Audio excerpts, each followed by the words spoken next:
And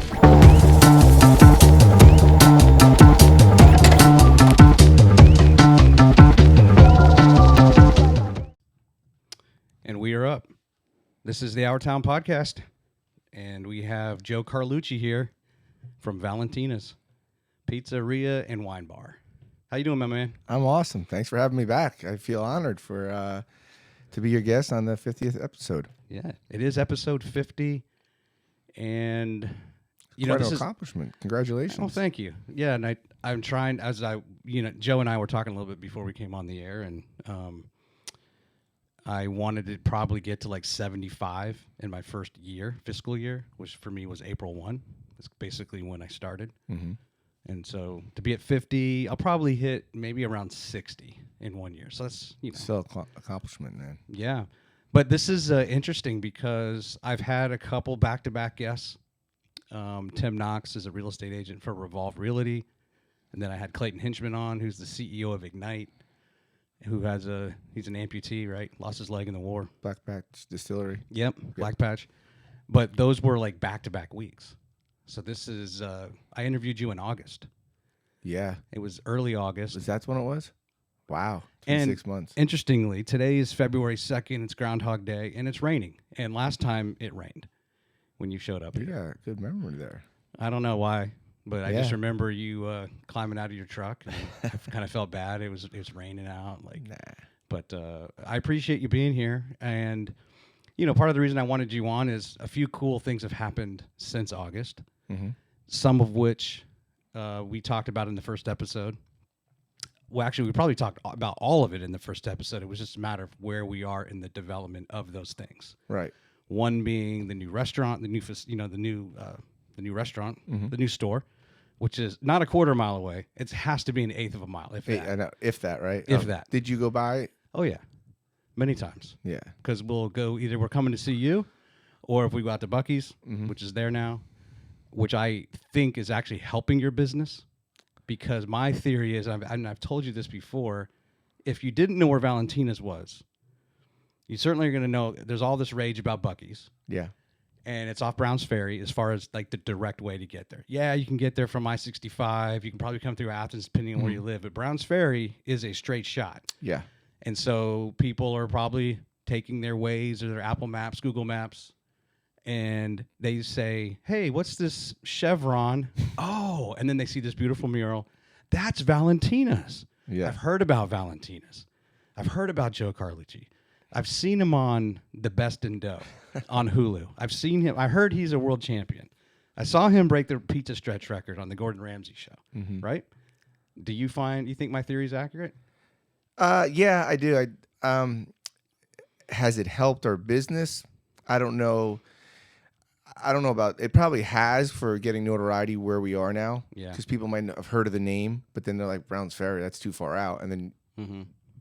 Buckee's is like another 5 miles past us. So they're like, oh, it's not that far. So, yeah, I think it definitely has. I mean, Buckee's is... It's 3 miles actually past you. Is it? Oh, you it's from my house, it's 4 miles to your store. And then it's 3 miles from your store to Buckee's. That's it. Trust me. It's only 3 miles. That's a long 3 miles. My daughter loves Buckee's. But, I mean, Buckee's is a household name. How can you, I was looking them up, my girlfriend and I, when they were getting built. She came down. They do $500,000 per day. Per day. Per day. They're open 7 days a week, 365 days a year. 24/7. 24. It's amazing. $500,000 a day. A day. Wow. My personal opinion is, looking at it now, I think they get the 80% of their business from 65. Mm-hmm. Maybe more maybe less. Like, I don't know how much of Athens and Madison, because I was like, I wonder if the gas station's going to withhold themselves. Right. And then I'm thinking out loud, like, people on that side would go, but would you, like, if you're a construction worker, right, are you going to go all the way over there for lunch? Yeah, and you can't sit down. No. You know what I realized? Somebody mentioned this to me the other day. The reason you can't sit down is that it puts your store in like a different tax category, and then therefore you have more liability, more seating, more seating, bathrooms. But it's the seating, but it's there's the tax implication, and then there's, I think, a liability implication. Now your people are there. Something can happen. They ingest something. Maybe you're considered a restaurant. You're not right. grocery store. I don't know how. Yeah, I could see that. So that's why they don't they don't have sit down. Okay, One that's part. good to know. So here's the deal. I would encourage anybody maybe to pause this and go back and watch episode 22. Unfortunately, it was about 2 episodes shy of the new lighting that we have in the studio. So it's some of the old lighting. I'm not proud of it, but I also knew that it was going to be a work in progress for me. I'm very happy where we are now, lighting wise. But so there's that. It's not as bad as like the first 10 in the first 10 it wasn't episodes. bad at all. You got lucky. Some of them were pretty bad. No, it was really good. But you got to go listen to the story because it was the first time we had eclipsed the 2-hour mark. And was it really? yeah, and Joe's story is, let me try to summarize it. You don't have to necessarily correct me. But in short, to try to summarize the 2.5 hours, he's from Carmel, New York. At 9 years old, he works at the batting cage. Around 14, he starts working with his brother-in-law's family. It's a pizza business. Frankie is your brother-in-law's brother. And he's really kind of becomes your mentor and helps you out. And then a lot of difficult circumstances happen in New York and trying to get into that business, start your own thing. You meet Tony G as you try out for the World Pizza Team. And then things kind of just come to an abrupt halt. The girlfriend you were dating puts your stuff in a bag and says, "Get out of my life." And you end up in Alabama where Joe Moore over at Tutora's in Hampton Cove. And he kind of helps you start a new life here. Absolutely. Along comes Valentina's mother. You have Valentina and the ups and downs of that. And it's a gripping, emotional episode as you talk about the going to court, right? And finding out what your visitation rights will be and struggling with some of the business partners you had chosen along the way.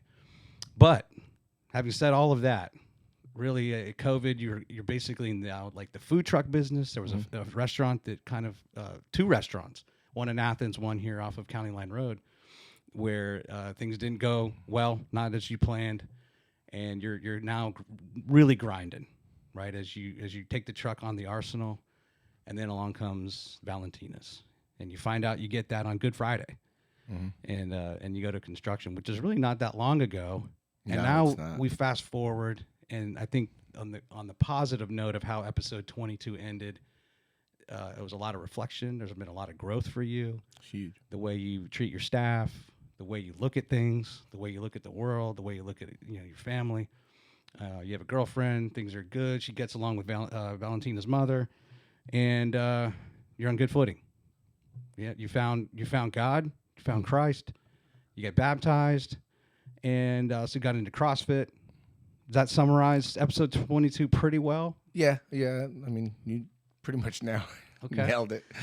You do your homework and research and go back and listen. So I said all that. So Tony G, I want to let's start with him. Okay. He's the principal mentor really that you mentioned. Oh God, yeah. In that episode, and I was listening to a podcast he was on, a pizza podcast.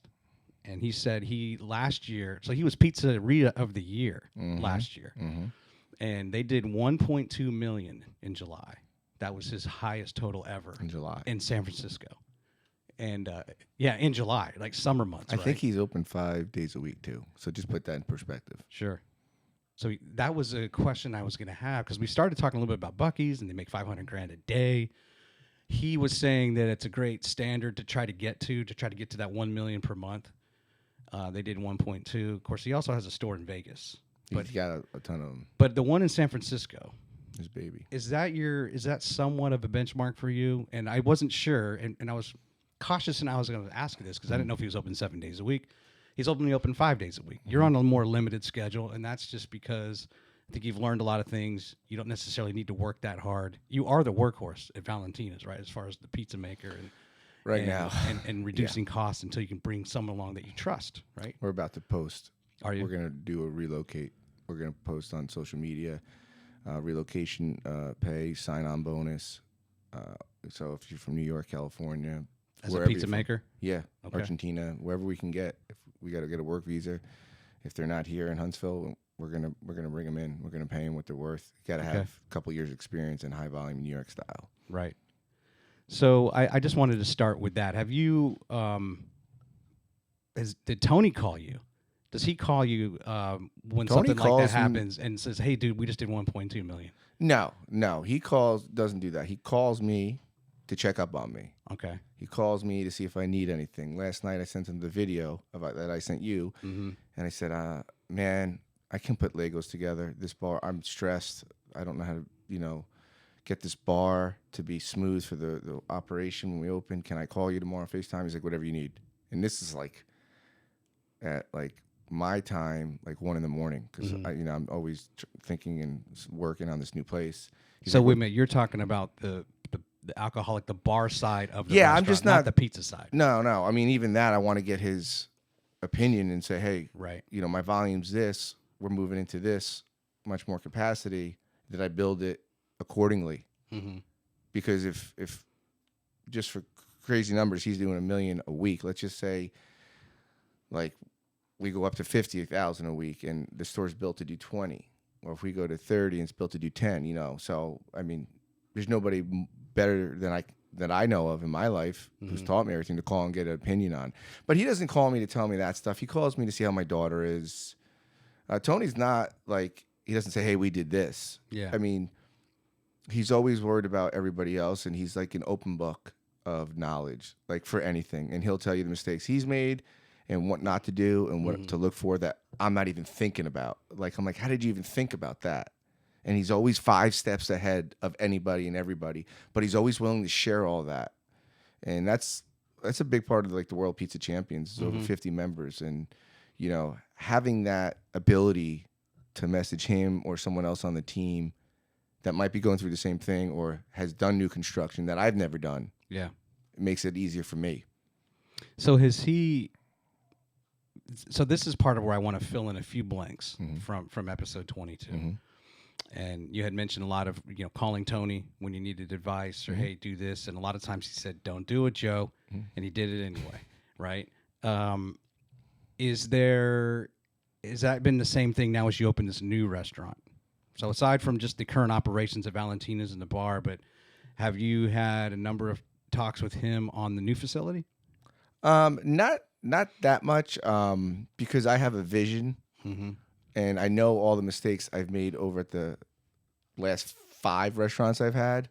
I've reached out to some other people on my team that, because he's super busy. Not that he wouldn't stop and answer a phone, but I don't like bombard him with like every little thing. I've built a really good team. I've hired a life coach, Brian Robinson. Okay. My financial group, where we're at with spending, what we need to have in the bank. For his flow, I have friends that do volume, not as much as Tony, but on that level. So I might lean on them. He's got like 12 projects working on at once. Okay. I'm not even exaggerating. We missed each other 2 weeks ago in Tulsa because the World Pizza Champions broke a Guinness World Record. I couldn't make it because I don't have a pizza guy, but I had to go for the cookbook part on a Sunday when we were closed, and Tony was actually flying out, and he called me. He's like, we're passing each other in the airport. Let's look at the screen. Okay, so on the screen we have the flyer that was sent out, right, for this Guinness Book of World Records. So you're saying he headed this up? Yep, him and Mike Bosch and him. Mike Bosch is from Andolini's in Tulsa. And you went to it? Yeah, well, I didn't go to this. No, I couldn't make it. I went for the cookbook, which was the next day. My part in the book that we're writing. Oh, cool. Yeah, so I couldn't make that, but that's okay because. So you were doing a recipe book with the World Pizza Champions. Okay. Yeah. Well, that's great. Yeah. Are you able to divulge any of the specifics of that? Yeah, it's about 4 pages in the book of my techniques of New York style and my award-winning pizza that I won in Vegas last year. Okay. So there's a recipe, there's a technique, and then there's just how to make it at home for the at-home person. So is that going to be like a chapter or a couple chapters in this book? What's the vision for how much content you get? I get 4 pages. 4 pages. Yeah, I get 1 recipe in there. Everybody on the team gets 1 recipe. Okay. And how many team members are there I think now? there's 50. 50. Okay. Yeah. But it started out with just 4 or 5 of you, right? Mm-hmm. And it has grown. It has grown. Maybe that makes sense. You're a really good poster, like on Facebook, just at least photos, right, that go back. I couldn't even get to the beginning of your timeline. I don't even know when you started posting, like 1980. Why? But, like, I tried just to like it just helps me Yeah. do research, right? And I'll come across a picture and I'll think, oh yeah, he may have talked about this person or didn't talk about this person. But then, so seemingly along the way, there's just a lot of photos with you with people at competitions, and I wonder, well, I wonder who that is. And I wasn't sure how so fast many. it grew and how many people were actually on the team. Tony had a vision to grow it, and then he, I think we put 2 or 3 members a year on, and it's just grown from there. And they're worldwide, they're everywhere. When are you doing like another competition with them soon? Well, I'm going to Vegas in March to compete again. Okay. This year I'm doing. Last year I won traditional, which is 2 toppings and a red sauce. This year it's non-traditional, which means anything goes. So like we're gonna see what happens. I'm not expecting. Not that I don't want to win, and that I don't think I can win, but I don't go in with I'm going to win again. Right. I mean, that might not ever happen again, and it might. You know, my thing is go in and win the region, win for the best. You know, Southeast. Let's get that, and then you know you have a little luck on your side. And I mean, I take it very serious. I already have a new recipe that'll break out. I've been working with Tony on the phone about that, and my friend Derek. I mean, we just don't stop. It's March 28th. Is that right? Mm-hmm. You gonna go? You know, I'm gonna try. My half my staff's going. Are they? I'm taking. Yeah, I have a couple guys competing. Is that a Friday, Saturday, Sunday? No, it's a Tuesday, Wednesday. Oh man, you know, it just so happens like AUSA Global Is right there. is in Huntsville, and with my normal job, I'm actually hosting a lot of our people coming down from Virginia. But that's all right. You never know. Maybe I'll take a red eye and get out there. But so we'll see what happens. You know, I'm excited for my staff to compete. Yeah. In different pizza categories as well. I have a guy that makes all the dough for me now, and he's really into it. And we're gonna do pan, which is the thicker crust Sicilian. So he's gonna compete in that. Okay. And then maybe some of the games that I judge on, he'll compete in just for fun. And just as a recap that we talked about in the first episode, if you happen to win Pizza Maker of the Year, then you can't ever compete again. You're done. Right. And there's like 5 categories. So on one hand, you want to win non-traditional, you want to win the Southeast, but you really don't want to win the whole thing because then you can't compete anymore. No, then I have to be like a coach, and I'm not ready to coach. I'm old, but I'm not that old. Well, you're kind of stepping into the coaching, right, with your staff going. Yeah, but I still have that edge to compete, and like it's just Sure. I mean, after you get the taste of winning, you want to win again. Well, at least I do. That's So I have no plans on retiring. So what is your plan for the non-traditional? You don't want to divulge it? Not right now. Let's see. But you're working. How about this? Before I go, you come in with the family, and I'll make it for you. Okay, that'll help you. That's a good test case for you, right? And if I win, I can come back on. If I lose, then forget me. That's true. Yeah. Well, I want to talk about this at the end, but I want the Our Town as a pizza option on the menu. That could happen in the new place, Our Town Pizza. We're gonna have to have you and your family come in and pick some choices. Yeah. So you made it. So, and I'll this podcast I was listening to, this pizza podcast. Tony was great, and as he started out, he was quick to mention you and give you credit and some other guys from the pizza team. Yeah, which I thought was good, right? People don't have to do that, but I think that shows the quality of the individual he is. Yep. Where he, mentions people. Doesn't have to do any of that. But he mentioned that he makes his dough off-site somewhere else. So commissary. At the commissary. So now just talk through a little bit about that. You were saying you're making the dough at Valentina's, but is the plan still... So the way we left it last time, Valentina's will move to the new space. The current Valentina's will become a gelato bar, other things. No? So it's a new plan? Wine bar. Yeah. Okay. So that's changed. You're not doing gelato. No, the gelato was going to be in the new place. Okay. I took the gelato out and we made a bourbon room. Okay. And then the old place, after the new place gets going, is going to be turned in to we're going to do catering maybe in the day. People could rent it out. And then we'll turn it into a wine, cigar lounge, tapas menu. So why does he have to make his dough off-site? I guess kind of what I'm getting to is there parts of this scale? Probably the volume. And it might be easier just to have a commissary for 2 locations. I mean, it's not a lot of places do that, that have multiple locations. My friend in Oklahoma that we went, he has a commissary, and then they make all the dough for each place. And you got 2 full-time guys. That's all they do from 9 to 5. Okay. You know, they know every day when they're coming in, they got to make 400 or 500 pounds of dough, 200. You know, and this store gets this much, this one gets this much. And then it's less. You know, there's more room in your kitchen, less storage in there for other things. Okay. So I'll tell you what. I think this is a great time to bring up the photos. Okay. Let's talk about the new Valentinas. Okay. So if we look at the screen, see, that's the bourbon room. That's what I figured. When Yeah, you sent me that, I was wondering, well, what's this about? It's already bricked. It's crazy how fast they're moving. There's already brick around that. Inside and out. When did you take that picture? Last week. Really? Yeah, they've been working on it all this week. So you're pleased overall with the team and the construction? The subcontractors are amazing. Okay. I'm learning a lot about building. It's a give and take. It's a lot of work in progress. I mean, I couldn't put Legos together. So this for me is it's stressful. It's learning. It's exciting. It's nerve-wracking because Sure. I took a small investment from a food truck, threw the dice down, and I won. Now I'm going from a lake to an ocean. Yeah. And you better know how to swim in an ocean because if you don't, you're going to drown. So, And maybe a little bit of a difference here where in Valentina's, you basically funded that with every last nickel you had, and you didn't have to go in there with a building loan or what a construction loan. I didn't need anybody. But now you're back to where a little bit of that stress comes from for you, right? Just having to navigate this. Yeah, I was thinking about it. I listened to a lot of YouTube, like just encouragement, you know, like Gary Vee, those kind of like people. And like, I know I'm not going to fail. I won't let myself, but I also know like where I can go and then where I don't know. And then where I need to ask for help. Before, I probably had too much pride. Does that make sense? And it could be somebody local. It could be a businessman. It could be another restaurant. You know, I can call Joe from Tutorials. He's been in business 12 years. Hey, Joe, you know, come on over. I just need to ask you a couple questions. Absolutely. You know?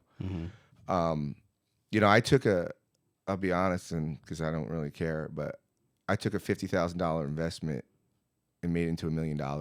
That's what my store does. For Valentina's? Yeah. $1 million a year. Just under this last year. Barely just under. So now I'm putting my life back on the line, which I said I never would do. I'm getting an $800,000 loan, probably going to be over $1 million when it's said and done, because what I'm learning in this is everything's changing. That costs money. This costs money. I didn't think of this because I don't know. And I'm like, holy Jesus, what am I doing? And now I'm like, and my friend that's a mentor, his name's Jason Parker. He works for Rocketdyne. Smart guy. He's like, for him to, like, he told me, he's like, I'm impressed. He said, you took this and you went to here. He said, now we got to take this and bring it here. And he helps me with steps. He comes over once a week and let's do this, don't do this. You know, just kind of advising me. And that, I think, is the difference that I have now that I didn't have before. But maybe next week, if you have time, you can come in and you'll go, wow, because it's 4,000 square feet. Yeah. I mean, we seat 42 people in Valentina's now.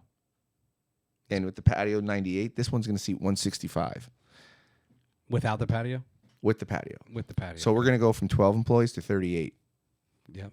That's a lot. Triple. That's a lot of people to be responsible for. That's a lot of people looking to me for paychecks, for benefits, for family. You know what I mean? So now there's more weight on my shoulders. I like it. I like the challenge, and I'm not going to let anybody down because the team that is helping me build this, some of my full-time workers have taken on big chunks. I have a bartender that is taking over the beer and wine for me. I have a girl that is pretty much my like COO now. There you go. She's a former attorney. She's 26, and she's basically the GC for this place for me, literally. Like, she knows the measurement. I can't even measure on a ruler, and she's over there with Colin, the other guy. Her name's Cameron, and they're over measuring. I got this guy Ethan over there. They're over there going, no, we need this here, Joe.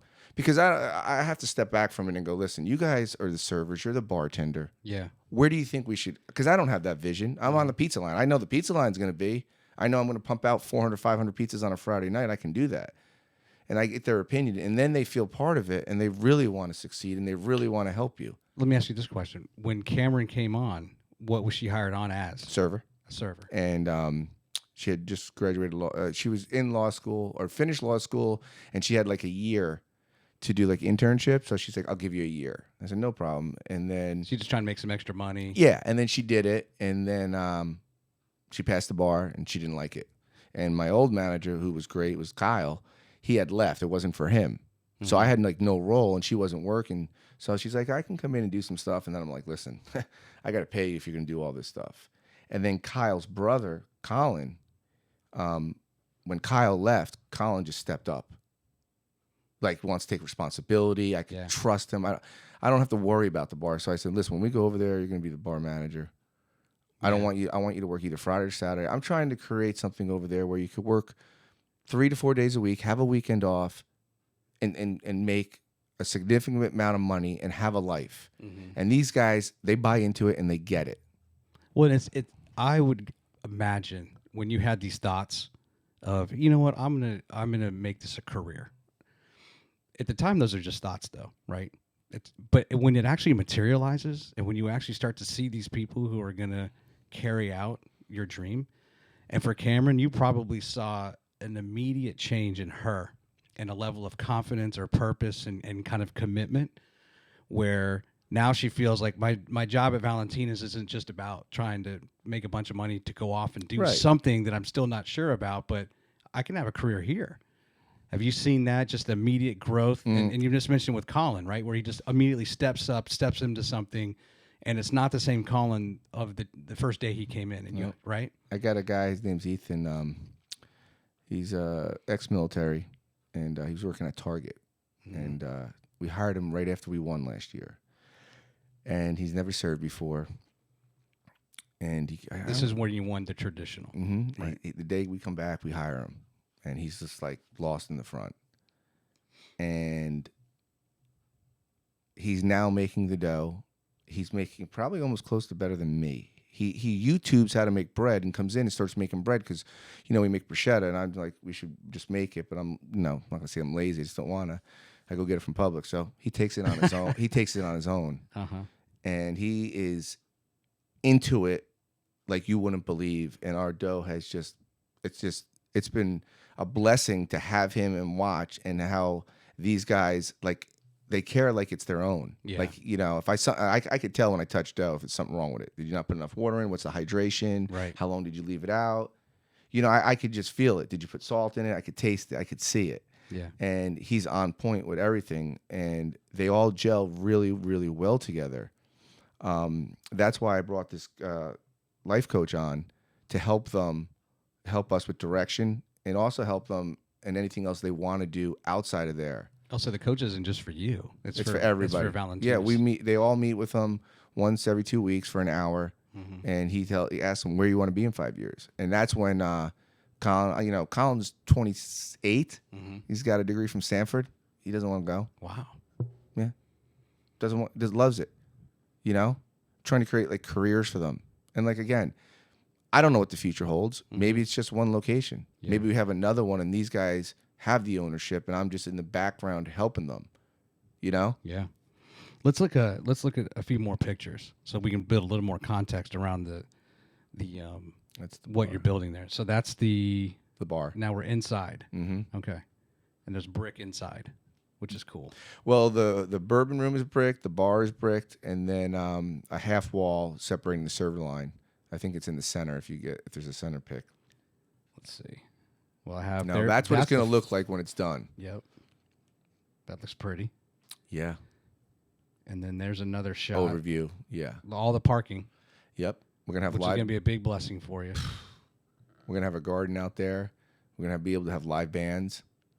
Because you see where that green is to the right? That's all my property. That's more grass. Yeah. I could extend. I don't want to extend the patio any bigger, but I could have full bands out there. What's the total footprint like? Is it like a half acre or a full acre? Full. I had to end up buying another half acre, so I have a full acre. Okay. Well, there's Portnoy. We'll come back to that. Yeah. That's the yellow. Let's see. You sent me some other. There it is. That's the half wall that separates, and to the left, you can't see it, is the pizza line. Those 2 doors to the right go to the patio, and then behind that half wall is the kitchen. Okay. Do you wake up excited every day? Excited? Well, a controlled excitement. I'm sure there's a little bit of anxiety. Anxiety. I mean, excited, yes. But I mean, this is like I never thought we would be at this process, and I have to just be like, we're here, so let's go. Mm-hmm. You know, you don't have time. You know, there's people depending on you, not just your daughter now.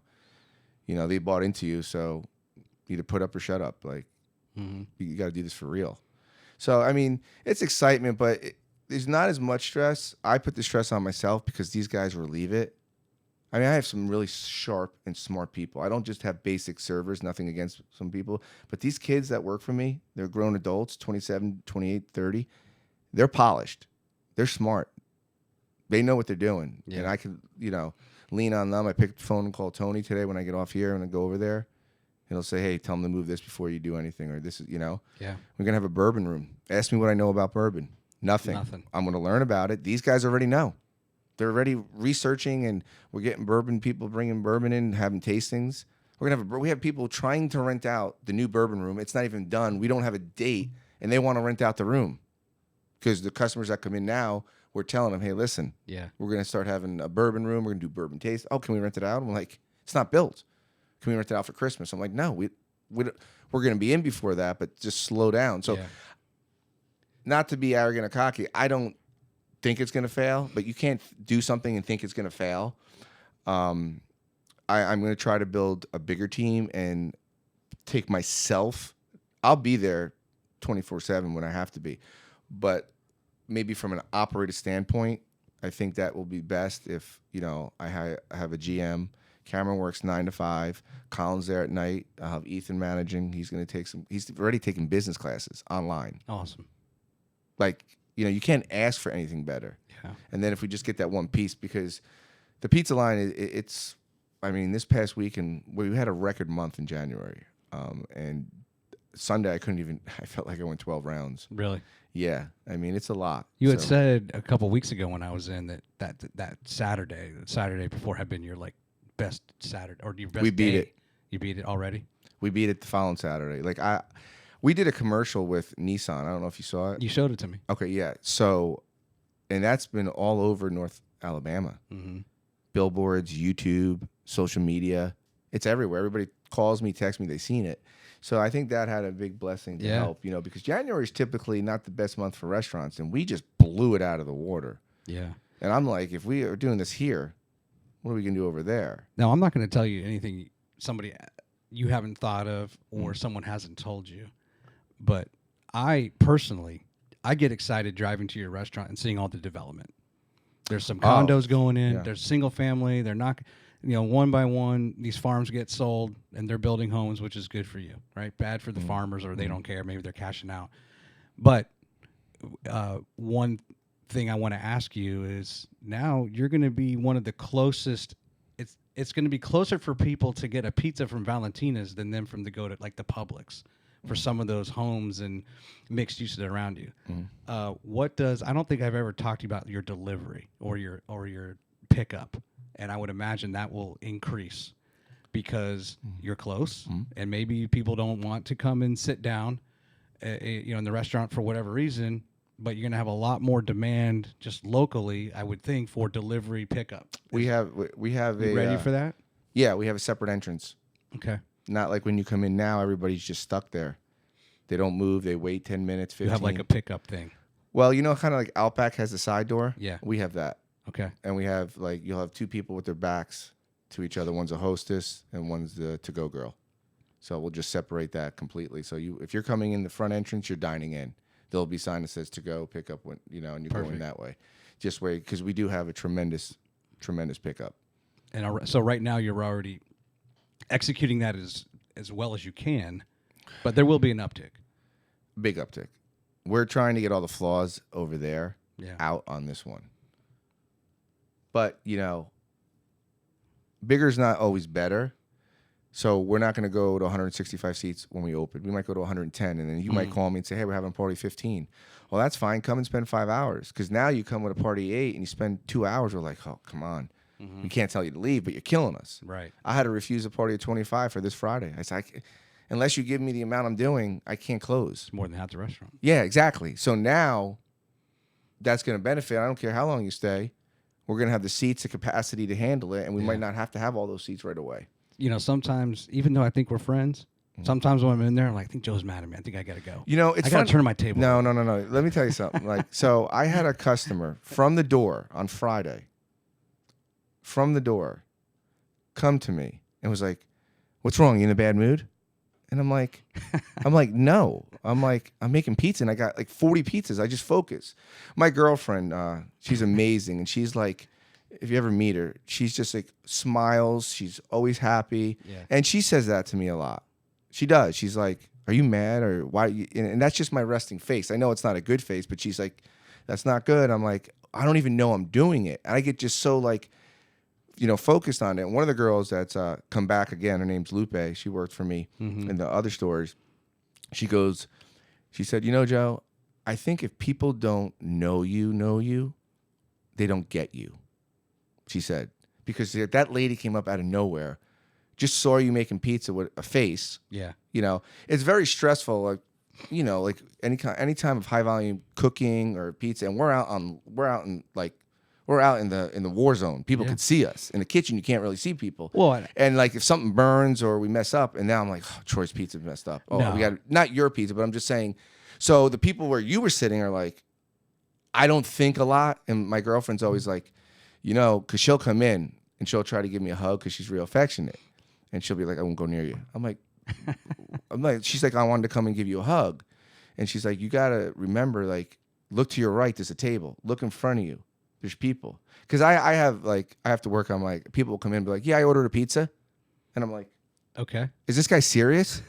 Like, are you kidding me right now? I'm making pizzas on a Friday. You think I took your order? Like, you didn't see the two girls in front? Like, oh, yeah, yours is the Carlucci? Yeah, it'll be on Yeah, like, I'm like, this is one of the smartest cities in the country with PhDs per capita. Yeah. And you're asking the pizza guy, hey, I ordered a pizza. And I'm like... And that so then you'll come in, right? Let's say, and that guy did that, and it's resting on my face, and they're like, "Oh, Joe's in a bad mood." No, it's not that. I'm just like, no, and I'm not taking offense at all. No, but I'm just saying, most people, that don't know me, that you know what I mean. I'm assuming I try to put myself in your shoes. I'm like, okay, right, but most people, here's the owner. He's trying to make pizzas. You know, he's always looking at his staff. He's kind of evaluating what's going on. And then, of course, there's the customer experience. Oh, the line starts to queue up. And, you know, maybe you don't even know from your vantage point, are they waiting for a table or are they waiting for their food? Doesn't matter. It's just a little stressors, right? So I don't. Oh, yeah. I mean, I know it's not. I'm not taking it personal. I was like, man, I wonder how I would do if I was in Joe's position. Well, you know, the problem is, like, you haven't seen any billboards or anything. Probably not gonna unless I win again, but probably not. But I don't have anything that says on any paper that we're the best in the world. Right. I did nothing like that. But, you know, winning put a bullseye on us. Sure. And the bullseye is now, oh, you're the best. So when people come in, they want the best out of everybody. They want the best out of the server. They want the best pizza. And they don't realize, like, not everybody's perfect. You know, so that is always in my head.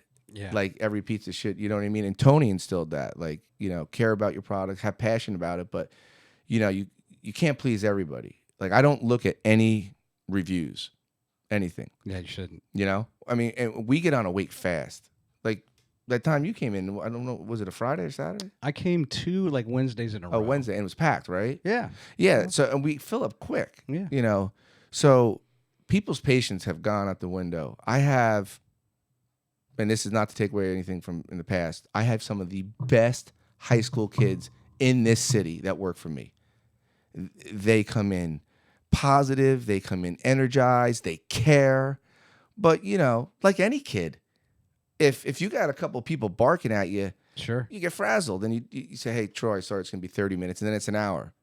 And I get it. And I said to somebody a couple weeks ago, I said, you ever go to the doctor and the nurse tells you 20 minutes and you're an hour? You go bitch the doctor out? Leave the kid alone. Come to me. Yell at me. I'll give you a pizza. But like, oh, I can't believe pizza take this long. It's pizza. Right. Like, get over it. Right. Like, I always stick up for my staff. You know? Mm-hmm. In that sense, I want to be the one that takes the bullets. But I've heard that from some people about my resting face. You know, it's funny you said that because somebody said that last week, and I'm like, what is she talking about? And then I told my girlfriend, I think, or I didn't tell her, but I was like, I didn't want to tell her because I think she would have been like, told you, you know? You know, it was when my wife and I and one of my sons came in and we sat at that table back near you, right, where we can kind of converse and talk to you. We had noticed that this one pizza had come out burnt, right? And I was thinking, uh-oh. I was now going to watch. Like, I wonder what happened. But in fact, the customers had ordered it that way.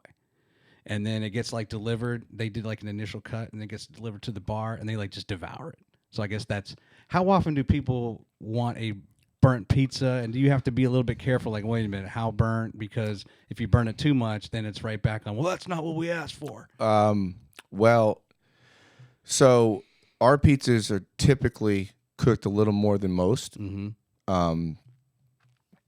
So this is another reason we have Brian coming on and what Cameron does behind the scenes.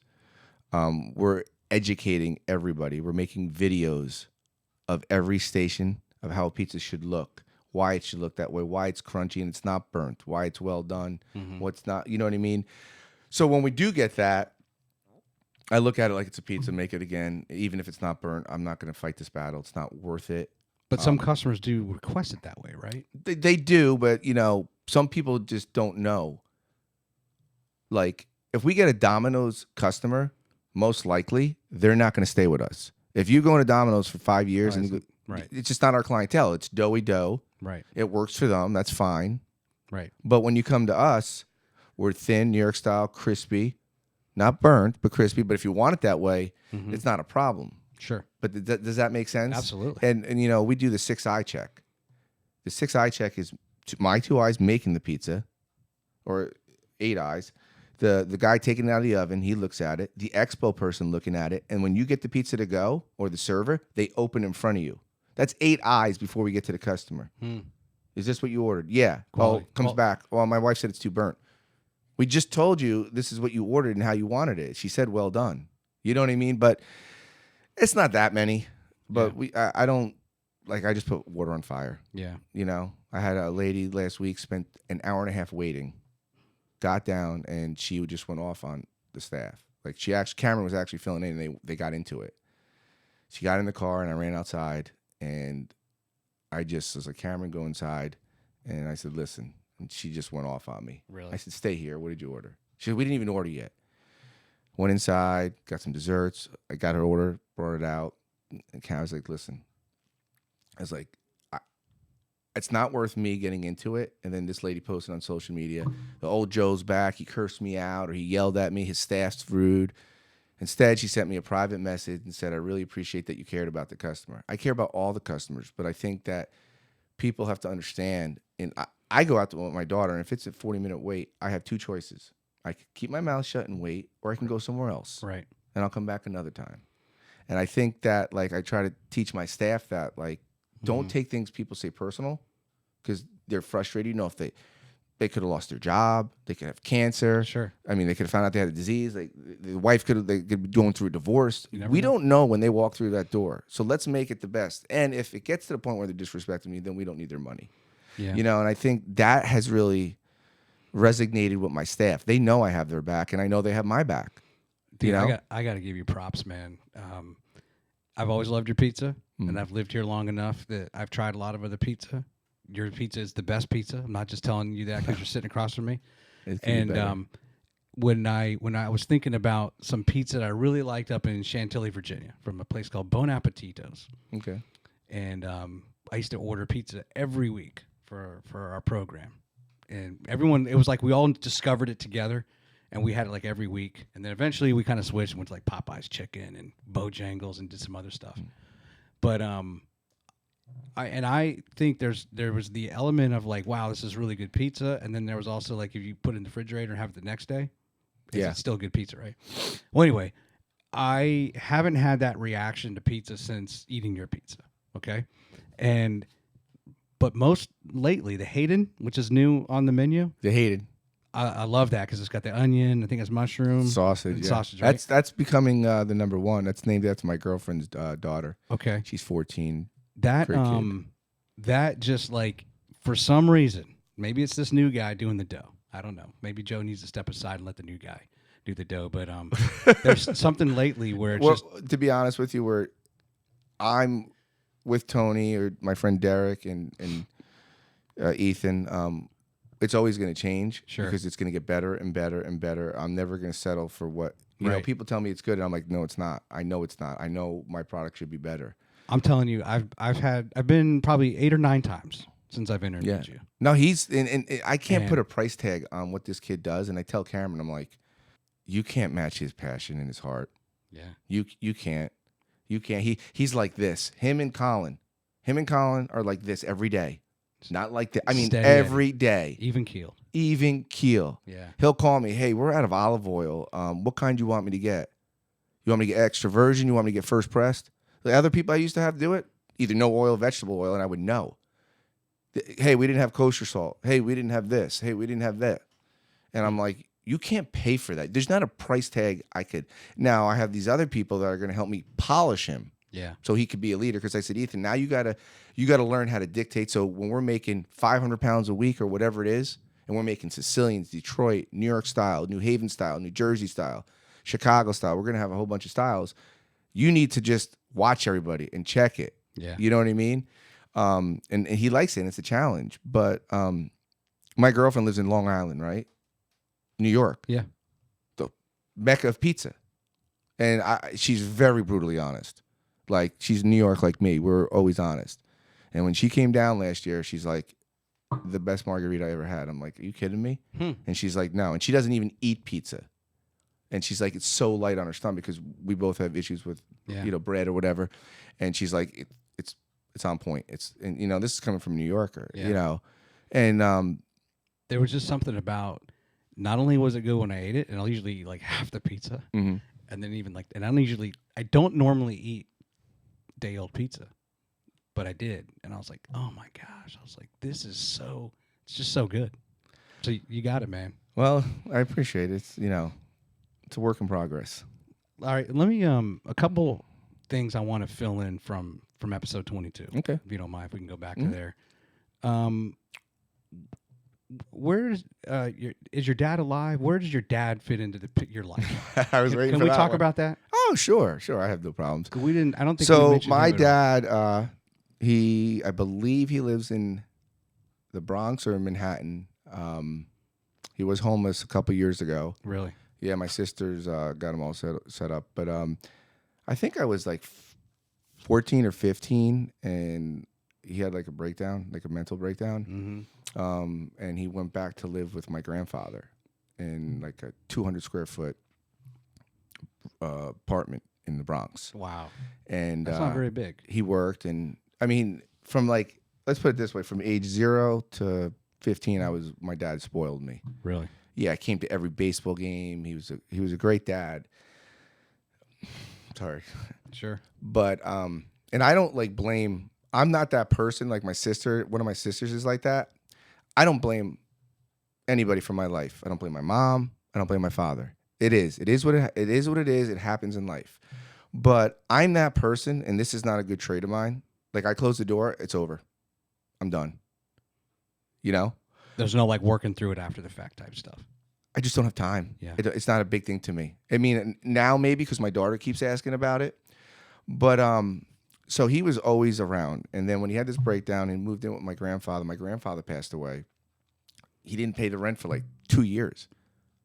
And how old are you at this time when he? He's like 16. Okay, so and he would call my house, and he still does this today. He calls my house every day at 5:30. Well, he used to like talk to my sisters. He calls my sister house the same time every single day for like 10 years. That's all he looks forward to. And I was just, working, doing my thing, kind of lost, like I said. Mm-hmm. But not like I wasn't what's the word, like when you're I didn't have any grudge to my parents. Like some kids like, oh, I didn't have a dad, or oh, my dad wasn't around, so I did it's like a victim card type thing. I didn't do that. So my middle-aged sister is like a control freak.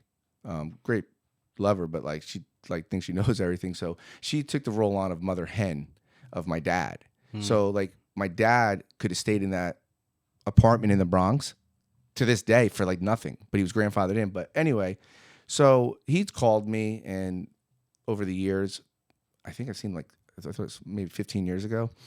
It was the last time I saw him, maybe longer. And he called me a couple years ago, and I was like, do not call me on a Friday at 6 o'clock. I was on the pizza line. Like, when my sister calls me or my mom, I'm like, really? Yeah. Like, unless someone's dying, the only person I'll answer the phone for is my girlfriend and my daughter. And my girlfriend usually doesn't call me because she knows, and I've been dating her for a year. And if my daughter calls, I'm answering it. But like, I'm like, so he got real upset, and you know, he'll be like, oh, I'm gonna come down. I'm like, okay, because like, he lives off whatever my sister gives him from Social Security. But I didn't, after like 14, 15, I really didn't have any father figure in my life. Yeah. That's why I gravitated towards my brother-in-laws. But, you know, my mom was just that work your ass off type. I don't, you know, she's a very bitter person, but she's older now. She just had come down. When I say bitter, but like she went through a lot. My dad was an alcoholic, Yeah. abusive. So, you know, my mom went through hell for us. So he had basically like a mental breakdown. Mm-hmm. Oh, yeah. And just couldn't function anymore. Applies for disability. No, it doesn't even apply. Really? Then probably maybe my sister did 10 years ago. One of those old-fashioned Italian American. Every Sunday pasta. Wife's got to cook it. Too proud to go to McDonald's and get a job when he had a great job as a salesman for a company called Pesro. And he was making great money back then doing the ShopRite's, grain unions. I guess he got fired. I don't remember. Too much pride. Too much pride. That's why when my girlfriend comes today, she's a freaking amazing cook. She cooks better than me. And she serves me. And I'm like, you don't have to do this. And she likes to do it. And I'm like, I don't want that. I want to serve you. Because I can't boil water at home. I'm the worst. When she comes, the staff, Colin's like, is your girlfriend coming? Because she cooks so much food extra. Yeah. But I'm like, you don't have to serve me. I don't want to be my father. That's why I'm so close probably to my daughter's mother. Because my parents, if my dad was dead or dying, my mom would walk over him. If he was on fire, she wouldn't put water on him. But I don't want that. I want to do a 180. So it's not like I have anything against him. I just don't. I mean, I guess, you know, my daughter wants to go up there and see him. She asks about him, and, you know, I do it for her. But at the same time, I don't look back on anything. Well, you haven't seen him in 15 years, you said? Maybe longer. Really? What are we, 2022? No, 23? probably 23. Probably longer. Yeah. But, I mean, You're a very different person than you were back then at that time, the last time you saw him. Yeah, I am. You were in your late 20s or early 30s. Yeah, I mean, a big difference than I am, you know. But I would do it for my daughter, you know. Mm-hmm. And my girlfriend's always asked me about her. She asked me about, like, how come you don't talk about your dad? It's not like I hate him, because I don't. It's not like I'm mad at him, because I'm not. I don't blame my parents for anything. Mm-hmm. Things happen in life. Sure. You know, I'm just not. I got a million fires going right now, and maybe it's wrong that I don't, because he's older now, and obviously it's your father, he loves you, but like, it's not something that, you know, I mean, it's just, you know, my personality is like, that's how I am. How old is he? Is he like 80? his 70s? In his 80s? No, my mom's 72. My mom's 72, and I think maybe 77. He'll probably live to 100, literally. But so my mom's side, I mean, my dad's side, I never got to grow up with my cousins. They're from Long Island. And, you know, I always told my mom, like, why do you blame kids? Like, they had nothing to do with it. So this past Christmas, I messaged my cousin's wife. And she gave me the addresses to my dad's sisters and all their kids. And I sent them a gift box. And they all messaged me back. They said, oh, we're so proud of you. We miss you. We hope we can see you one day. Because they have nothing to do with it. They try to help my dad now, and he wants nothing to do with them. He's not all there, and I get that. You know, it's mental illness. I get it. But, you know, I said one day I want to connect with them because, you know, those are my other cousins too. I only have one cousin from my mom's side that I'm super duper close. Mm-hmm. He has one of the most successful electric companies in Long Island. I call him like 4 times a week. We're the same people. And, you know, he gets it. He knows everything. Like, sure. So, you know, I mean, I didn't talk about him in the last episode because, I mean, there's not much to say. He wasn't around a lot. Like, I got to go on the weekends, you know, when you get visitation rights. Mm-hmm. So I'd go there all weekend, and that would be it, you know. And he would do anything. He would drive an hour from the Bronx. He used to live in the Bronx, after he got booted out of the place in Carmel, he had an apartment. He would drive up, take me to the mall called the JV Mall, the Danbury Mall, for 3 hours with my friends to walk around. He'd sit in the car. Is that in Connecticut? Yeah. Yeah. Okay. And then he'd drive back down to the Bronx. Really? This was when I was like 14, 15, you know, nothing to do. Or take me to a school dance. Like he wasn't bad. And then I just, you know, when he started like breaking down and stuff like that. My parents got divorced when my grandmother was dying of cancer. So the age of like 6 to 7 to 8 was like horrifying for me. Yeah. Because there were state troopers at my house, shotguns, cops, and then I'm going to her funeral a day later because then I got to go to the school bus and kids looking at you. You know, like, oh, why were the state troopers? Why are you, you know, what's going on? Domestic, you know, crap. And then, you know, my grandmother passed away. I have very little recollection of that. And then my other grandmother on my dad's side, then I got to see them very vaguely. And then I just had my grandfather on my mom's side. Right. So, you know, I try to create something different for my daughter. That's why I involve her mom and her stepfather in a lot because I don't want to be that person. I just don't. Sure. You know, I mean, not always going to get along, but at the same time, you know, my daughter's been getting bullied a lot. Not a lot, but been bullied in cheer and some things on the bus. And because of her ethnicity? Well, she's got a voice. She's like a 180 of me. Her mother's done an amazing job. When you meet my daughter, I have little to do with it. I mean, it's all her. She's done just a great job raising kids, raising Valentina, and Valentina's more Southern than I would want. She's getting a mouth, but if she sees someone getting picked on or someone bullies her, she's going to stand up. Gotcha. But she's 10. She doesn't take karate or defend herself, you know, but she has a voice. If someone's getting pushed around, she's going to say, hey, don't pick on them or don't say that. That's the New York in her. I think it's starting to come out. Yeah. I do. I really do. And I tell her every day, like, you know, I tell her I love her every day. I tell her I'm proud of her. And I tell her, like, stand up for everybody, be respectful. And, you know, I was listening to Gary Vee yesterday. And they said, what's the one thing that stands out? Or what made you, like, be an entrepreneur, how you feel? And he said, I opened the door when I was 7 years old for a kid. And my mother made me feel like I won the Nobel Peace Prize because she praised me for doing that. And everything I did, she praised me and gave me self-confidence.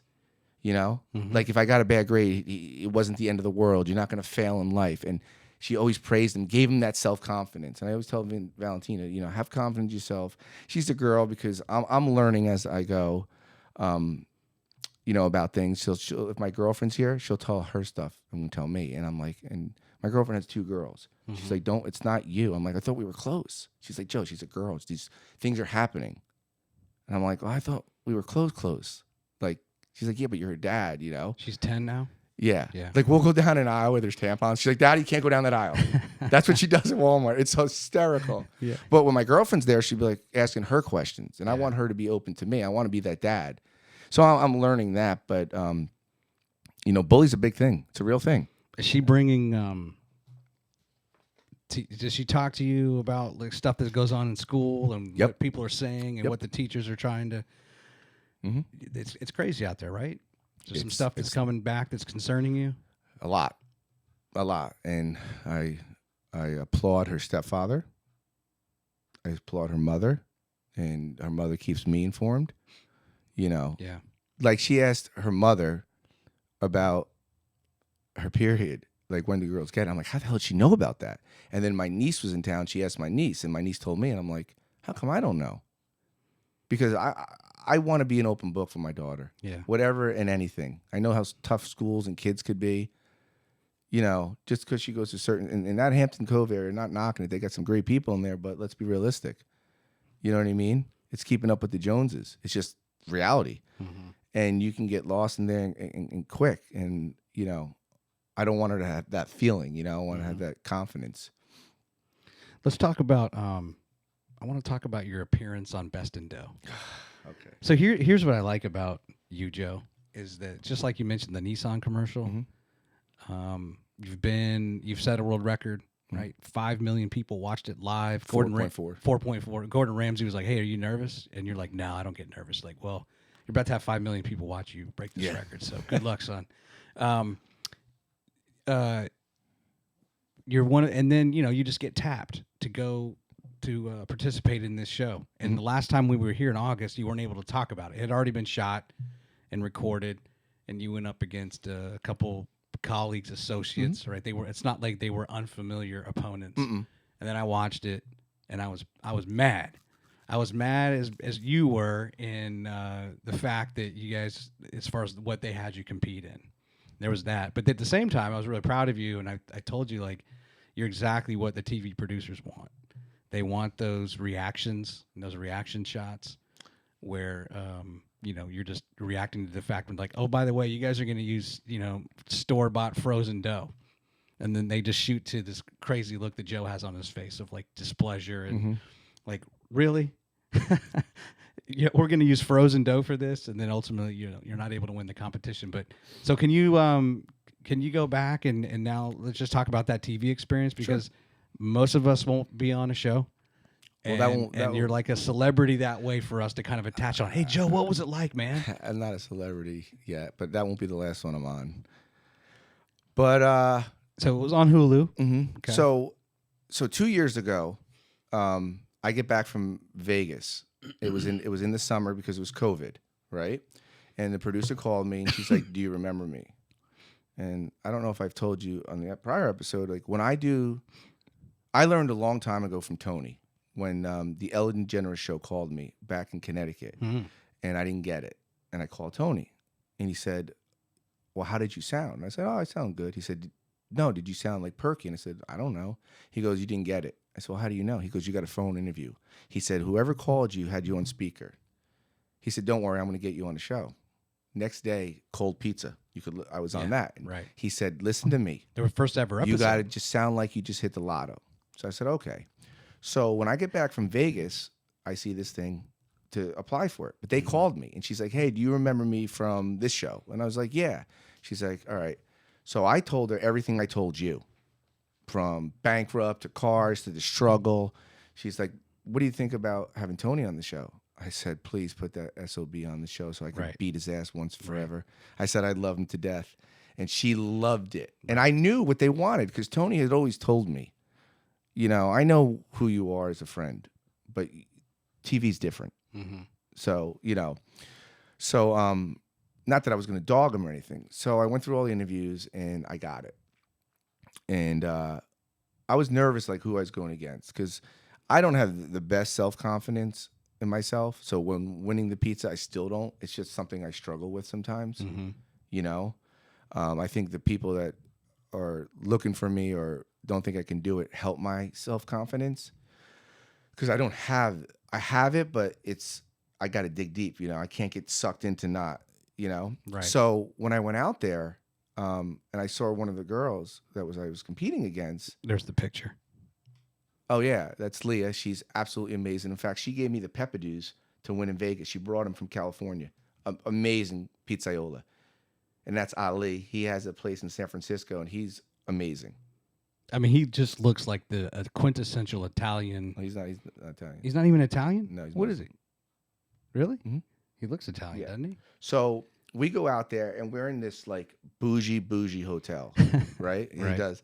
Like this hotel was just like, it wasn't even a regular hotel. So we go to the competition, and they keep you in a room by yourself. No problem. And then they see who you're going against, and you got to do all this filming. So they wouldn't tell us who the host of the show was. It was a surprise. So right before we go through their first dry run, they're like, "It's Wells Adams." I'm like, "Who the hell is Wells Adams?" He was on The Bachelorette, and he won Worst Cooks in America.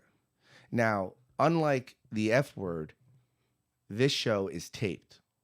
Now, I've done a number of shows where I watch the show and go, they didn't put anything on I said. So I knew, like, okay, we got to be like alive. We got to be fun. Because what if there's 9 episodes and they go, "You know what? That episode sucked. We're going to 8. The World Pizza Champions episode is not going to be on."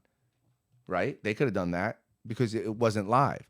So we go out there, and these two were like, and I'm like, "Are you kidding me?" So I'm like, "Hey, Wells, I heard you can't boil water. How you the host of the show?" They're not saying anything, basically, is what you're saying. Yeah, so I'm like, they're not being animate. I'm gonna be a smartass. That's going to be my angle for this whole show. And he's like, well, Joe, I'm not only your host, I'm one of your judges. I'm like, I lost. In my head, I'm like, okay, there's no way that you just, and I was kidding around with him. So I'm like, okay, you have a good pizza, but let's take the approach of being like, and I love the camera. I'm not camera shy. So it was fun for me. Mm-hmm. So when we go in the back, they didn't put it on, but I was like, hey guys, let's make a bet. Whoever wins, the other two have to fly out there. So why don't you guys book your tickets to Alabama? So fly out to see the person who wins. Help them. Help them. So the producers were loving it. They were eating. They were filming us everywhere. So Ali is over in the corner, right? And he's like, not praying, but he's like, please don't let them talk to me as I'm making my pizza. So I'm like, Leah, I'm like, we got to bust them out there. She's like, let's do it. So we go out there, and it was a beautiful setup. It's just amazing, to be in the industry and to go see what they put out there in a room for a show. And 3 separate kitchens, essentially, right? 3 ovens. Yeah. That's like over $250,000 in that room. Wow. Just in ovens. So I'm busting his chops, and she's busting his chops, and we're just going at it. And I'm like, Leah, get me to this, get me that. And she's loving it. She's getting it for me, and we're having fun, So the first round comes up, and I made the Valentina. And I got 1 vote from one judge. The other judge said it was too sweet. And then Wells, of course, he didn't vote for me. So then the second round, I did what's called the Carlucci, So we're doing it, and we do another walkthrough. Here's your fridge. Here's where your items are. Now, to this day, I could have sworn that's the second shelf to the left was the prosciutto. Apparently, the prosciutto was in the back and it was in the ham, It was ham. So I'm like talking so much that I noticed the bacon overcooks. I'm like, I didn't realize, because I hadn't used that oven yet. That oven was not in my new store yet, the Pizza Master, what I had. Okay. So I'm like, shit, I did this burnt bacon. I'm like, what am I doing, And you have to make 5 pizzas in 30 minutes. So the clock is ticking. And I'm talking, you could tell, like, if you watch, like I talked a lot more. They just cut it a lot out. So it was like 1 minute left, and I go over and I just grab it, and I start putting it on, and the one girl that like got me there, she's like, what's wrong? I'm like, shit. And there's another one. I'm like, I got to go back. She's like, nope, time's up. I'm like, So I had a choice of putting nothing on it or putting ham. So the producer says to me, the one that got me on, Joe, just tell him it's prosciutto. And I said in my head, he's fucking Italian. Are you kidding me? In my head.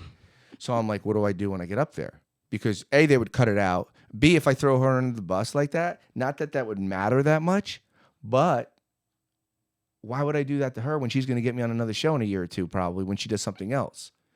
So I said in my head, just eat the crow. So he says, Joe, this is not prosciutto. It's ham. And I didn't say anything other than...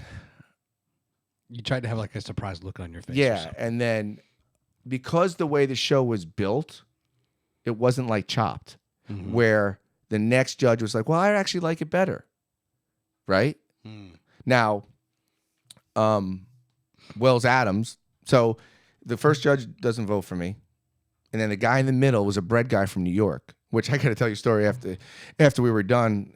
He's like, comes up to me. He's like, hey man, I gotta get your number, man. That was great dough. He's like, we gotta, do something together. And I'm like, you didn't even vote for me. How the hell do you want me to break bread with you? I mean, you're brilliant at what you do, but you can't even vote for me. So they make it suspenseful where they had the first 2 judges split. Yeah. And then Wells Adams went for one of them. So they had a group of people in the back of a board of 8. And if they would have voted for Leah, it would have counted as 2 votes. But they voted for Ali. So, after the show, I called Tony, and he's like, damn. And, I told him what happened. He's like, yeah, don't worry about it, And I had really believed. But when you were pulling the ham out, you knew it was ham? No, I didn't even look. Really? I was just running my mouth, right? Okay. So the next day, they call you in for a 3-hour interview, and you got to pretend that you didn't go yet. Oh, so they're going to do all the interview shots. Mm-hmm. And then That's how they do And that. then after an hour, they're like, okay, talk to us how you feel. So I thought they were going to put some of this stuff on because I thought it was like just great TV footage. They're like, how do you feel? And I'm like, I feel great. They're like, you do? You just lost. And I'm like, have you ever heard of Michael Jordan, Muhammad Ali, Joe Frazier? They lost too. They lost. You think I'm going to get knocked down? And then they're like, what did you think of the judges? I'm like, Stevie Wonder could have seen better than them that my dough was better than everybody. Like, I was just like, my lines were like, I don't know where I was coming from. I'm like, what's the name of the show? You didn't pre-script any of those lines? Nothing. Okay. I thought about what I was going to say, but I didn't know the questions. They're like, what's the name? I said, what's the name of the show? Best in Dough. I had the best dough. I said, did you see Ali's dough? No one said it was our class and he had to make a star. I said, Leah's looks like a frozen dough. And I text them all this. I said, hey guys, if they put, because we're good friends, we have a group chat. I'm going to say this, right? Or I said this is what you're telling them. I said, I'm just going to let you know. Kidding around. Yeah, LOL. Yeah. But I said, yeah, I'm happy for them, but every dog has their day. And these guys see me as like Joe Carlucci, and I don't see myself as that. Like the competitors I went against, they even the producers, like they thought very highly of you. They were like, it's Joe Carlucci, he's a world pizza champion. I felt like I let Tony down a little, but after talking to him, he's the first person I called. But like 2 years ago, I didn't tell you this. 2 years ago, we were up for best pizza in the state, right? From the Farmers Association. And we made it to the Final Four. And then they come around to each place. State of Alabama. Mm-hmm. Okay. And we ended up coming in second. And I was pissed. I mean, I got the magazine article and I put it in my friggin' office, right? And then that was 6 months before. That was January of that year before I went to Vegas. And then after Hulu, what happens? I win the biggest, most prestigious award in America. I win best traditional pizza in the world. So I learned a lot that, it didn't fall your way this way, but just follow the plan, follow God's. God drives my car every day. He drives my life. Sometimes I get in the wheel and I crash it, but he directs me real fast. And it was so like to win that, and to have everything that has happened, because I wanted to win that, but at the same time, it's a TV show. I want to get back on TV. Not like I have to, right? But I also know what sells on TV, and I know a lot of people are watching. And they like text me, hey, "You were funny," or you made the show. It wasn't boring. You're not afraid to talk or whatever. I might sound like an ass, but producers liked it. They even, they tell you the truth. So will they call me back for season 2? Maybe not. But there's always something out there you never know. Well, it's also, it's a little bit of an apples and oranges, because it's one thing if you go to a competition and you're there to make your pizza with your dough, right? It's another when you go on a TV show and then they have you use frozen frozen pizza. I mean, that's like, okay, it's like World League versus the NFL. It's a different playing field. Like, who cares? Yeah, exactly. It's built for TV. It's built for reactions, and you did the right thing, because ultimately you come out on top because you were the only one who had some character and pizzazz. That was my goal of the because they said, what are you going to do with the $10,000? Oh, is that what you get for a runner up, or no, for winning? Oh, gotcha. I said it's getting 100% donated to a local charity in Huntsville, whatever my daughter wants to do. I don't want the money. No, I said half to my daughter for college, and I said this is not about money. This has no thing about money. This is about passion, and you should say, I don't want the 10 grand. Give me one of those ovens. They're a lot more than 10. Let me tell you. But I mean, it all came full circle. Yeah. It all 2 months later, I bought that oven. Thank God, and then I bought it, and then I won. That's awesome. When were you bestowed the world champion? March of last year. That was March of last year. Mm-hmm. And then Hulu, that was shot in January? That was shot the prior November. Oh my gosh. Okay, so that's why my timing it took a year for them to. Okay. Not the November before. Excuse me, not the November before the year I won. A full year. So a full year it took him to get out. Okay, that's how TV is. That makes sense now. And it's funny. I don't know if you know this, but when I won Best Pizza in traditional, they aired the Master Chef one. So I got back, and I was on MasterChef too. Wow. At the same time winning. And then, Hulu comes out. It's good timing. Everything lined. That's God. It's not me. It's all God. People laugh at me when I say that, but we're going to write scriptures on Sunday all over the walls before they insulate them up. Oh, cool. Yeah, all me and my daughter and a couple of workers. Did you ever start your prayer group, or you were going to do it Valentina's? Albert Malone is. We're still working on that. We talk every day, and him and I have met, but it's hard to get these people together, so we might just start the two of us. Because you said you were going to one at 5 I still do. Oh yeah, I definitely want to do that. Is that part of F3? That's not part of F3. No. Okay. F3 is like a men's It's you just go. It's faith, fellowship, and fitness. Oh really? And they get together. It doesn't cost anything, mm-hmm. and it's kind of just a way for people. A lot of it, I think, bore out of the military, where you're used to being a part of a brotherhood, and you'd still need a sense of belonging. Oh, There's way too many suicides of veterans and stuff, and just way too much men who don't have friends. Right? No, the older you get, right? Like I tell my girlfriend all the time, I'm like, I just work and hang out with my daughter. Most of my friends are either married or I don't have much. Yeah. And my family and friends, you're with your staff sometimes more than you are with your family. Yeah. There's some structure to it, but at the same time, it's really just everyone shows up, and I guess they rotate kind of who they call it the queue, who's kind of facilitates the workout. Oh wow! But there's Are you in it? No, I want to. My friend Thad, who lives over in Hampton Cove, mm-hmm. he told me there is a chapter like over here in Madison. I think they might meet at like Dublin Park or Palmer Park. Okay. But it's kind of fun because at the end you end up getting like a nickname. And even if you're like, they'll like, hey, tell us about yourself, Joe. You're like, I'm from New York, Carmel, and I make pizzas for a living. Like, great, we're going to call you Hamburger, or something. It's like something that has nothing really to do with who you are. Usually it's the way to poke fun. Yeah. Back at the person. That's cool. But yeah, I wasn't sure if what you were doing was a part of that. And I think they pray. I would get, I'll let you know, man. Yeah, I would be interested in that. But the overall TV experience was, I love doing that. I don't do it. It's good marketing.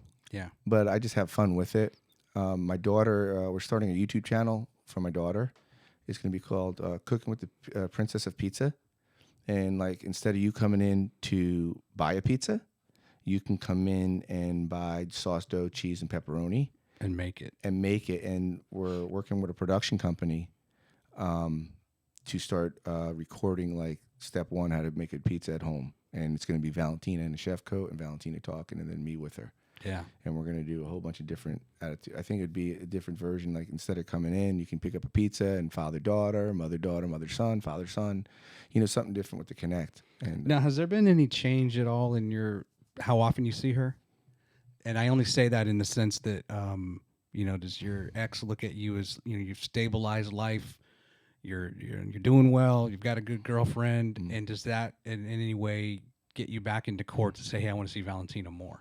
No, we threw court out a long time ago. Okay, so now you just work it out amongst yourselves. I get her sister. Her sister's 5 years old, and we're it's very unorthodox. My girlfriend didn't understand in the beginning. Most people don't. My mom came 2 weeks ago, and my mom stayed there one night. Okay, good. We do nothing with court other than child support. Perfect. Literally. I go once a week, once every 2 weeks to Hampton Cove to have lunch with my daughter. And her sister's like, Joe, can you come have lunch with me? I was like, yeah. And I said, what time does she have? And Valentina's 10:30. I think she's 11:30. So it's not the norm. Gotcha. And so then she has a sister from your ex's husband. Yeah. In that new marriage. He's actually helping me with the restaurant and some lighting because he was in a band. Yeah, it's not. We don't even whether Yeah. Okay. You know what I mean? It's just it's awesome. It's a lot. It's very hard for people to understand. And she tells Valentina a lot. Listen, this is not normal. When you go to your friends' houses, there's going to be issues. They're going to be stressed, and I don't want to put any stress on my daughter because of my idiot mistakes that I made in the past. I don't believe it. There was nobody cheated on anybody. It wasn't abusive. Yep. So we have that ability to do that together. Let me ask you, you actually threw out a bunch of different styles of pizza earlier. Mm-hmm. and I was going to ask you about two or three. Okay. Again, going back to this interview I heard Tony on. So right now at Valentina's, if you open the menu, you're going to have New York style, there's Detroit style, there's Sicilian. They asked him, this is Tony Gemignani. I don't even know if we've mentioned his last name yet for people, right? But he's the West Coast guy, right? He's your guy. He's been in the pizza business 31 years, and Joe idolizes him to some degree. Not in some, in every degree. Every degree. But they were asking him, hey, what are some of the styles that are going to be coming out? You know, you talked about how it constantly evolves, or you have to keep evolving your recipes and your ingredients, and et cetera. And he mentioned tavern style, cast iron, and then bar style, which I guess tavern and bar are very similar. Mm-hmm. Can you educate me on what? I guess I can understand cooking something in cast iron, and maybe it's a really thick crust. But so tavern style is more of a thin, super thin square pizza, round pizza, but cut in little rectangles or squares, as you say, in bars or taverns, if you want to call them that. It's kind of like a hors d'oeuvre. It's like a cracker almost. It's as thin as a cracker. Okay. Wow. And it's not. It's total different. Like if you've seen Portnoy's reviews, he actually likes thin pizza, but he'll give a 6.8, which is a high, I think, for a tavern for him. Not like to knock it on that score, but it's, again. Is it a full pie? Yeah. It's like a 16-inch, you know. Jersey styles is to the edge with the sauce on the top. Yeah. Like the New Haven style is like heavy on the Parmesan, fresh mutts, you know, the blots of sauce over it. So we're just going to give different options. Chicago thin cracker thing. Some of these are different dough recipes that I have to work on with Ethan, because Chicago cracker thin is like no edge, and it's almost like a cracker, super thin. And it probably cooks incredibly fast. Yes, exactly, and it's crispy. Do you have to almost cook those other ingredients separately because the crust is going to cook like no, much you quicker? Cook it. It's just like cooking in a wood fire. You can't put a meat lovers or 4 topping. Like you couldn't put the Hayden in a wood fired because it has like 6 toppings. Gotcha. So you have to know your oven and you have to know your product that you're cooking. You know. Now, is that something you even want to mess with? What we're gonna do is we're gonna run weekly specials of each style for maybe 6 months and see which one is most popular. Because what we're doing when we hire the staff, like, because the tips are like off the charts, we're trying to be selective of who we hire, attitude, you know, just everything in general, and then we want you to be educated on the pizza. Like we want you come in with your family and you say, oh, what is Chicago style? Oh, it's thin. No, we want to know everything about it. Hey, it's a different type of flour. It's cooked different. It's a different temperature. Sicilian's a thin crust. It's par baked. You know, Neapolitan style is going to be cooked in the wood fire with buffalo mozzarella, fresh basil, olive oil. Right. You know, and then your New York style is going to be cooked in this oven, and your Detroit style has brick cheese. It's kind of like when you go to a fine restaurant and they will say, here's the specials for the day, and then really kind of walk you through it. Oh, we're going to have a nice little tenderloin. It's going to have a duck braised something and some asparagus on the side that were, you know, blackened by our chef. And they go through the whole thing. And you're just like, I just have a cheeseburger. Yeah, well, you have some people like that, but we have a big following from that people are like pizza gurus. And, you know, in the beginning, I was like, oh, the kids don't have to know all that, the girls. And then I'm like, wait a second. That would really differentiate you. That and these kids go to school every day, take the SATs, retain more information than I could ever remember in my life. Right. They're smarter than me. They can do it. We just got to make them do it or tell them this is what you have to do to serve. Then they want to do it because they see the other servers making that money. And they retain it better than me. Yeah. So why not empower them? I told the girl, she said, when can I serve? When can I serve? I said, listen, you got everything down, but I need you to know some wines and beers. Well, I don't drink. No, you don't. But you could tell them what pairs with it.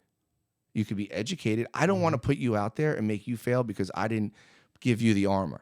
Right. So she says, can you make me a little list? I said, absolutely. So Cameron, Colin, make her a little cheat sheet so she can study, you know? And she's like, okay, because I want them to go out there and educate. Because I had someone complain about our price of beer. He bought like 10 beers or 5 or 6 beers, had another drink, paid his bill. He got one Michelob Ultra. It was like $7. Most Michelob Ultras are 4 or 5. I said, you're not paying for that beer. You're paying for the experience in here, the ambiance, and the people around you. Now, yeah, you can go to other places and get a 4 or 5 and go to that place. Right. But we're not that place. You didn't notice it until you got one beer. Are we higher than most places? Yes. That's why I have, we are, like you said, is it burnt? I don't know. Is it burnt for you, Troy? You spend a lot of money when you come in. We're going to make it again. We're not even going to argue with you. But if we educate you when you go, hey, we want it well done. Okay, well, our well done is very well done. Do you want it light? Because we can put it back in. Or little note, hey, you're Troy, table 7. You might want to pull it out and be like, Troy, is this good? Because you see all the pizzas that come out. So it's just I want to be like the best at what we do. Maybe we don't have the best pizza to some people, but we have the best staff. We have the best education. We have the best, atmosphere, the ambiance, and we have the best customers. It seems like a natural extension of you've already decided, and I think Tony, you learned this from Tony, to put the oven out there with the customers. He mentioned that he does that in his restaurant. Yeah. And you have the kitchen behind it, right? Mm-hmm. The commissary behind that, where, okay, great, now we can watch you, but wouldn't it be awesome if you came over and kind of talked us through? Certain pizzas go in that oven, other pizzas have to go there. Sometimes they go in both. Whatever. I think that would be really cool and open up the eyes of those young kids like an Ethan. Next time you come in, I'm going to make sure Ethan takes care of you. Okay. Because he does that. Him and Cameron do it. And I said, listen, you two need to sit down. I said, get with Colin. I don't care if everybody has a different spiel, but everything you guys are saying, they need to say. Yeah. Because Cameron will take time, and Colin and Ethan, those 3, will take time and tell you each one. And they do it in a different way, which everybody has their own way of doing it, but it needs to be done every single time. Well, and there's another aspect that I've picked up on that you said in the first episode. Tony just said it in what I was listening to him, where it's going to take a little bit longer at a place because there's a science behind it, right? And it just takes time to make good pizza. This is not going to be Domino's or Pizza Hut. It's not going to come out in 8 minutes. You put it on a conveyor belt, it comes out the other side, done in a box, right? And so there's part of that is setting expectations. So the more you can educate your consumer on, hey, it's probably going to take, even might be close to a half hour, because we're rolling out the dough. We're putting on all the ingredients every single time. All that goes into that. We keep, they may even be able to toot their own horn, right? We're constantly updating the ingredients that go into our dough. Yep.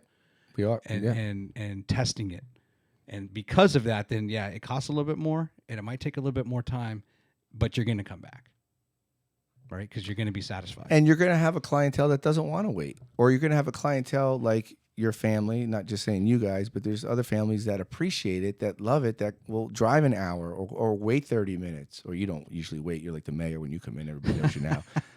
Like Troy's table's over here.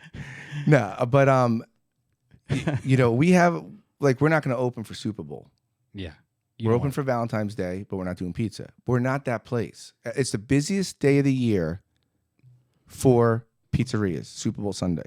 And we've tried it the last 2. We're just not that place. Yeah. When you go in, it's a different feel. It's the pizzeria wine bar. It's not the pizzeria where you get 2 slices and a Coke. Well, it's also a Sunday. You're not open on Sundays. Right. So it'd be hard to develop that in the next 3 weeks or 2 weeks, whenever Super Bowl is. Yeah, it's not, for your staff, you're like, hey, we're not normally open on Sunday, but we're going to open up this Sunday, and we're probably going to get crushed.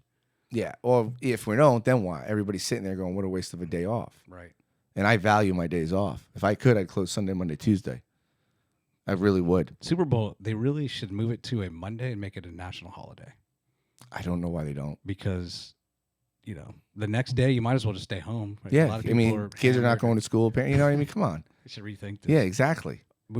I guess we could move President's Day to that day. Day and call it the President's. That's There's nothing more American than football, right? Right. All right, man. I'm going to ask you some questions. Okay. These are just somewhat random. What do they pertain to? Just you'll see. Okay. Just surprise. Right. I call it the quick 6. I didn't get to play any games with you last time.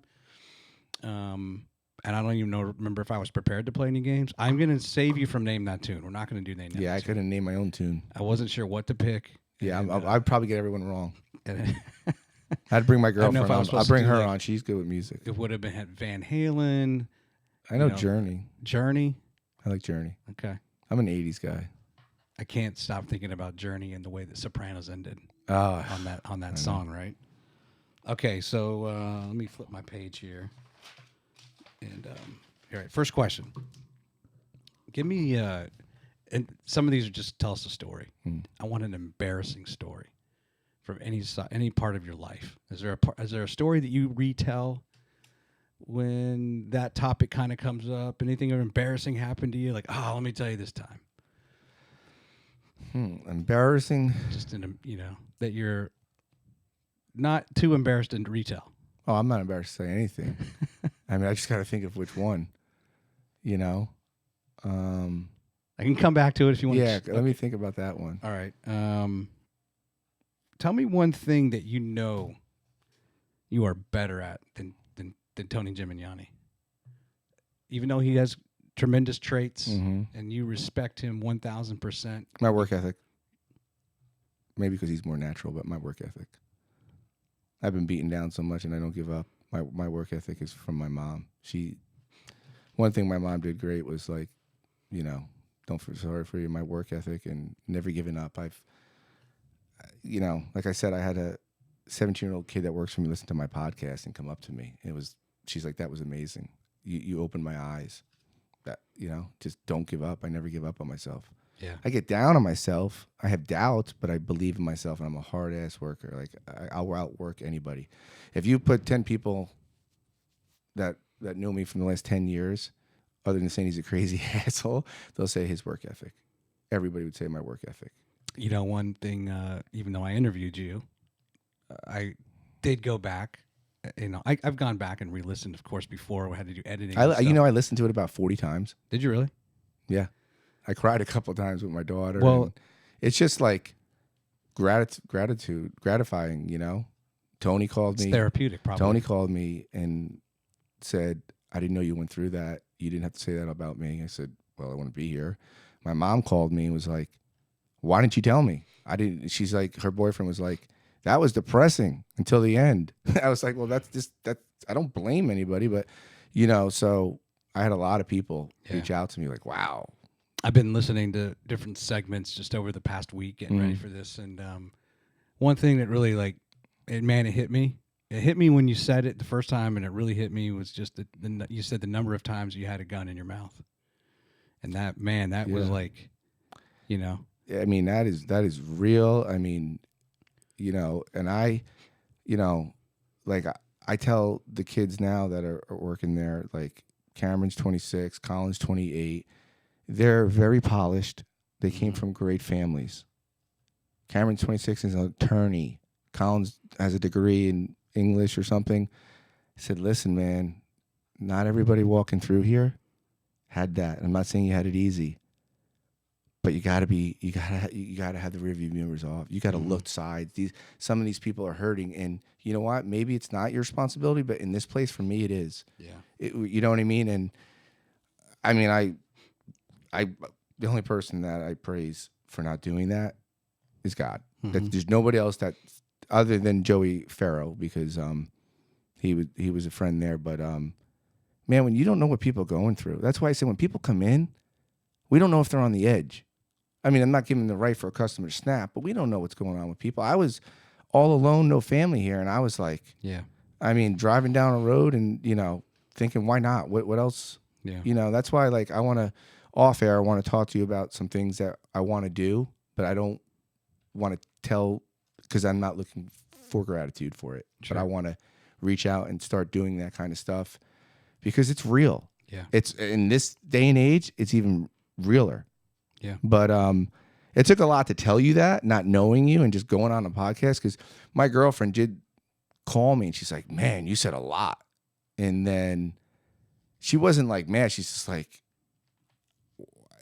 she knew, but for me to just divulge it, I'm an open book. But she was like, and then my mom's like, I'm proud of you. And I can't believe you, not that you said it, that you went through that and you didn't ask for help. You know what I mean? When she realizes that you were going through that alone, essentially. Yeah. And that's got to be really hard for her. Yeah. I mean, I think Huntsville's great. I knock it a lot, but I love it here. I love the people. I don't ever want to move. Madison, it's a great area. You know, we have one of the best podcasts in the country. Yes, thank you. You know, new partner coming on, Joe Carlucci. That's right. Well, it's funny. You made a comment at the end of the episode, like, I need to come on every 2 months to help your podcast. Like, absolutely, man. You help me promote it. All right, here's a fun one. Well, I know you like Nissan. You're a Nissan Armada guy. I had a Nissan Armada at one time. Loved it. But do you have a dream car? Money's no object. Do you have a dream car? Nah. It's not an Italian car? Maybe Ferrari. Okay. You know, my daughter did tell me the other day she wanted a Tesla. I'm like, where'd that come out of? You know, but Ferrari, Lamborghini, maybe. Okay. But I just, you know, my girlfriend and I are really alike, and like I told her one day I want to get her like something. She's like, she's not materialistic, man, and I'm not either. Like I would feel weird driving it. Like I'd rather sell it and go down to the homeless shelter and build a new one. Right. I just don't Yeah. feel like I'm entitled to it. I'd rather, like, I could do so much more with that money. And my girlfriend she thinks the same way as me. You know, even when I got that Armada, it's like, wow, you know, but I was like, you know what? I earned it. I haven't, you know, I went with no heat, no air, whatever. But like, I was like, but I mean, would I get one? Yeah. But it would be hard for me. Yeah. It really, you know, if I ever make it, I just want to empower everybody else. And I don't know. I mean, I'd drive and rent one, but like, I couldn't see coming here and doing a podcast with that. It's this, you know. I mean, I love BMWs. Don't get me wrong. That would be the limit. Like, I love Audis, but to go into that other range, even if I had the money, I'd be like, Troy, what do you want to do? Let's build something for people. Right. Let's build a house. Let's build a homeless shelter. Let's build, you know, education. Let's get, you know, Wounded Warriors going. Like, whatever. Like, I don't know. Yeah, I'm with you. But a BMW I used to have when I was younger, or Audi. So what would your advice be to a young, could be one of your staff that ultimately wants to run their own thing? They want to build their own thing. They want to start their own store. They want to really want to get into the pizza business, just as you went to Frankie, mentored you growing up, right? And your brother-in-law. What's a singular piece of advice that you would give to that young person, applying all of the lessons learned from Joe Carlucci? Do your due diligence, do your homework. You know, don't listen to the hate and naysayers. Listen to the people that are going to better you, and surround yourself, the biggest thing, with people that have failed and that have made it. Mm-hmm. You know? And you can't worry what people think in business. You'll be out of business tomorrow. You can't. You just can't worry about it, and you have to have a love for it. Okay. Like Gary Vee says, you could suck at 100 things, but if you're good at that one thing and you love doing it, then do it. I suck at everything I do, and I know that. I'm a decent dad. Could be better. I'm learning. It's hard. And I can't screw a light bulb in, but I'm a good cook, and I can make great pizza, and I love doing it, and it's a challenge for me to learn and be better. And I don't need awards to solidify myself anymore. It's educating my staff and seeing them successful that makes me feel that I'm doing that. Right. But being an entrepreneur, you have to have an edge on your chip on your shoulder, and you have to grind and grind and grind and not give up and not stop. Like my daughter, like we did cheer a couple years ago, and she came in third, and I was laughing at her. I said, "Do you still hate practice?" I said, "Do you want to win, or do you want to get third?" Then we go to practice. And I said, "When you get home from practice, you don't get on the iPad. You practice when no one else is practicing." And we got second, and they finally got first. I said, now you created a monster, because you know why? The people behind you want to win. So when you're done practicing, after you practice at home, practice again. Yeah. And it's the same thing with business. People make fun of Elon Musk, but he slept in his office. Yeah. Now he's a billionaire, whether he's a whack job or whatever you think of him. He worked 22 hours a day. Yeah. You sacrifice a lot too. I sacrifice funerals, marriages, family. I mean, my girlfriend lives in New York, so like it's even hard now. When she comes here, I'm working. She runs around like a chicken, takes care of my house, cooks, and we get one day and she goes home. Yeah. You know what I mean? But we know the end result. But yeah, I struggle with when people discount the effort. Like I'm all about work-life balance. I get that. You know, you need to, so But- you got to have time to work out. What? Okay, but at the end of the day, especially if you're an entrepreneur, you have to apply hours and effort to build what you're trying to build, or it won't be built. And then Simple as that. people, like what I'm doing now, like the kids that work for me that listen to the podcast and the people that know me, they get it. My friend Clay that I told you from the gyms, they know the backstory. I don't have any partners in this. I'm putting my life on the line. I busted my ass for it. I'm not rich, but they see, oh, he's building a new store. They must be killing it. He must be, they don't see that. Nice. And they don't want to see that, but you're not. Those people are narrow-minded. Those are the 9-to-5 guys, which is great. Yeah. They go to the gym. They have weekends off. I'm not that guy. Comfort. Yeah, I don't have that comfort. Yeah. You know what I mean? But they see, oh, he's building a 4,000 square feet. He's bought land. He must be loaded. No, I'm putting my life on the line because I believe in myself, and I believe what I'm going for. I believe in my vision. You know, we're not stopping with this. And now I have people that believe in my vision that bought into it, and they have the passion like they own it almost. Yeah. You know, so I would say that. All right, here's the next question. All right, so other than David Portnoy, this cannot be your answer. But, and I don't remember if we talked about this last time. A group of people you would love to host at Valentina's. Yeah, let's say it's a 4, but it could be their family. It could be Nick Saban. Nick Saban. So at the new Valentina's, I'll bring him there. you're going to host him. I'm going to get him there. I'm going to get him and his family. What do you think you'd want to eat? Probably the Hayden, because it used to be called the Rolling Tide, or the Godfather. Okay. I'm going to get him there. What would you say to him? I would say thank you, because I've listened to some of his speeches. I listened to how he talks to the media, and I respect him. I mean, I don't know him, but I respect him. I'm not an Alabama fan, but I'm a Nick Saban fan. Everything he stands for.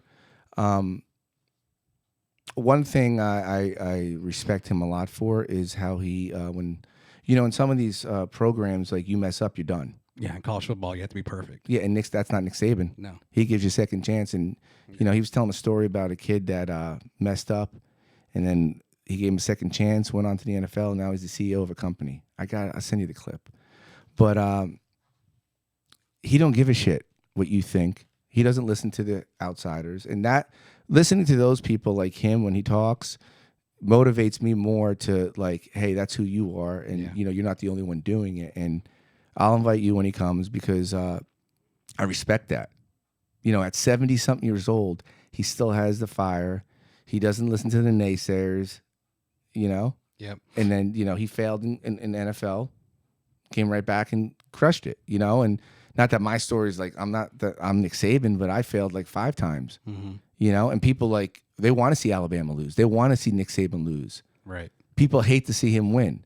People hate Alabama because of Nick Saban, because he's such a winner. They don't know anything about it. Why do you hate Alabama? Because they always win? Same thing with Tom Brady, LeBron James. Yeah, how do you hate LeBron James? Now, he's not Jordan in my eyes. Right. And he's a different era. But how are you going to sit here and say something about him or Tom Brady? Like, I root for against them when it's my team, but why? Because they keep winning? Because people don't like to see people keep winning. It's just a proven fact. They want to see people fail. And then they say, oh, he's done. He did this, This goes back to when we were just talking about grinding, right? And in fact, so LeBron, he's less than 100 points away now from breaking the all-time record. He's closing in on Kareem. He'll probably do it within 3 games. Right. So my wife the other night, she's not a big basketball fan. She's like, well, what's the difference between LeBron and Jordan? Jordan never lost. Jordan, now the NBA, Jordan had to kill her. Jordan never missed a practice. He never missed a game. He never got hurt. Other when he broke his foot in his second year, he never. And these guys now will take nights off. They got this, they got that. That guy was a killer, and you have to have that in business, and you have to have that in life. Yep. Or you're gonna get eaten up. And I tell Valentina that, when I'm sick or something, my girlfriend's like, I wish I was there to take care of you. What do you need? I can get it delivered. And are you sure you're going to go into work? And I'm like, I don't have a choice. She's like, but if you can't walk, or sometimes I'm really banged up, or if I have a fever, she's like, you might have COVID. And she's like, I'm like, I don't have it. She's like, can someone? I say, you can't. Like, I've been doing this for 30 years, and that's how Jordan was. Not that I'm Jordan, but like, you have to have that inside you. And I think you're born with it. I think some people have it. My cousin has it. I have it. My friend Clay has it. And some people don't have it. And I think Saban has it. I'm not saying LeBron is like, he's a God-given talent. He definitely doesn't have the killer instinct, you know. He has a different talent, but Jordan was different. Yeah. And I do a lot with sports, with work. I have a kid in the kitchen. He's 16 years old. Plays football for James Clemens. I have a kid in the kitchen that kind of runs the kitchen. And he said to my life coach, he said, I have a different approach than Joe with these guys in the kitchen. Because I'll be like, Dylan, you got to get a haircut. Even Ray Charles could see you need a haircut. You know? Or I'll be like, who dressed you? Or your girlfriend's up front with another guy. Or I'll be like, dead people move faster than you. Right. So I said to him, he's like, I have a different approach. So I said to Dylan, I said, listen, can I talk to you? Because, the kids know when they can mess with me. Yeah. They know when I'm Joe the boss, and then throughout, So I said, listen, you're a sophomore, you're going to be a junior, right, next year when you play football.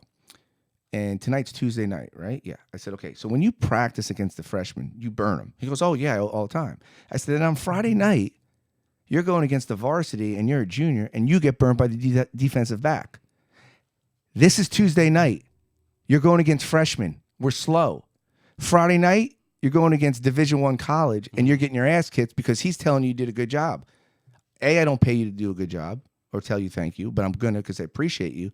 And two, if I keep wiping your butt, telling you doing good, on Friday when you're lollygagging and going slow, you're going to have 50 dishes. Yeah. He goes, I get it. So I said, okay, I wanted you to know. Saturday night, his mom comes in. And she's like, Dylan really loves working here, blah, blah, blah. I said, he's because I put him on oven. Yeah. And ovens, it's difficult, you've seen, and he burnt a calzone. And I'm like, how do you burn a calzone? You're actually watching it. Yeah. I'm like, are you kidding me? Are you like related to Stevie Wonder? So like I gave it to him. Right? And I know if a kid that age got it or not. I wasn't cursing, but I gave it to him. I was hammering him, But you'd pull back if you had to pull back. But you I would pull back and know he's not going to be on oven ever again. Right. And he's like, I got you. In one ear and out the other. In one ear and out the other. The next one he didn't. So his mom comes in last Saturday night, and she's just sitting at the bar having a drink. And she said,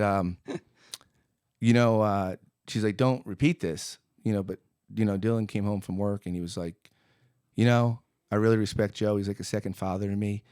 Like, I really love working there. I really love working for him. And I said, I'm not the typical boss. I get close with maybe it's not a good idea, but that's my personality. I'm not changing. Mm-hmm. And I said, these kids can call me for a ride home 24/7. They could ask me for anything. I'll always be there for them. I said, I feel as a boss, it's my responsibility to be a part of their life when they're there and help them and teach them. And she said, he really appreciates you. And I told her what I just told you. And she goes, no, that's great. He even came home and said, Joe said I need to get a haircut, and I said, I told her the way, and she goes, he knows, he said, you guys like give it back and forth. And then when I'm like in the zone, like when people think I'm mad or whatever, he knows not to be serious. And I have that relationship with some of them, and some of them I don't do that to because I know I can't push that button, or you know what I mean? Sure. You gotta know when to, yeah. I had a girl come up yesterday, and she's like shaking because she can't come to the meeting on Sunday because she has some Christian thing for school. And I was like, it's fine. I'm like, don't worry. And I took her outside the night. I had taken her out the night before outside. And I said, your plating here is horrible. And that's my fault. The way you plate I said, it's horrible. You got 18 people. I said, but let me tell you something. One, you're getting a raise immediately. Two, I can't thank you enough for your passion and your caring. You stay late.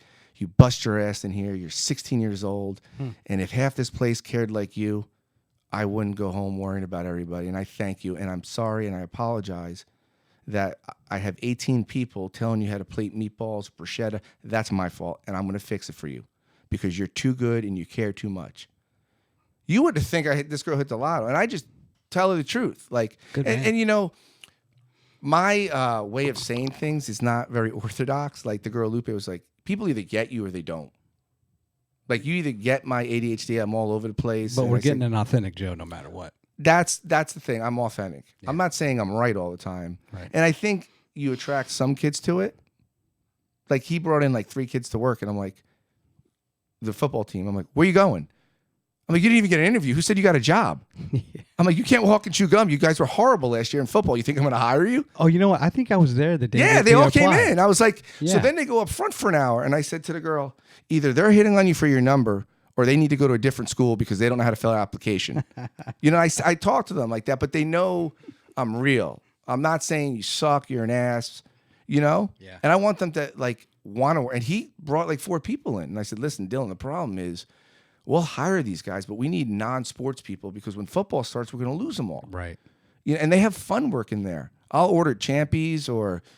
We'll get Luigi's or we'll get something. We'll get Outback. We'll do barter, and I'll buy everybody food. I don't care because they get me. Yeah. And I think that's important with these kids. You have to connect with them. A lot of these kids, and I'm not saying the kids that work for me, a lot of these kids are disconnected from their parents, their family. Yeah. You know what I mean? And I feel like an obligation because you're there 5 hours. It's only busy too. Yeah. And they're smarter than us. This thing, I'm like, let's empower them. Go on TikTok. Do a TikTok with a pizza. I'm not going to be that guy, oh, you can't have your phone. Don't have it when you're working. They'll do it in like 3 seconds. Right? All right, that's a good segue. Okay. Here's my next question. Okay. So, I don't know when you're going to let Valentina date, but at some point, there's going to be a boyfriend. What kind of discussion are you going to have with this young man? Oh, easy. Well, it's not really going to be a lot of discussion. It's going to be a shovel in the backyard. That's all it's going to be. It's going to be like dig the hole, 11:30. 11:31, you'll be in the hole. There you go. And if your parents want to come, they could be in the hole too.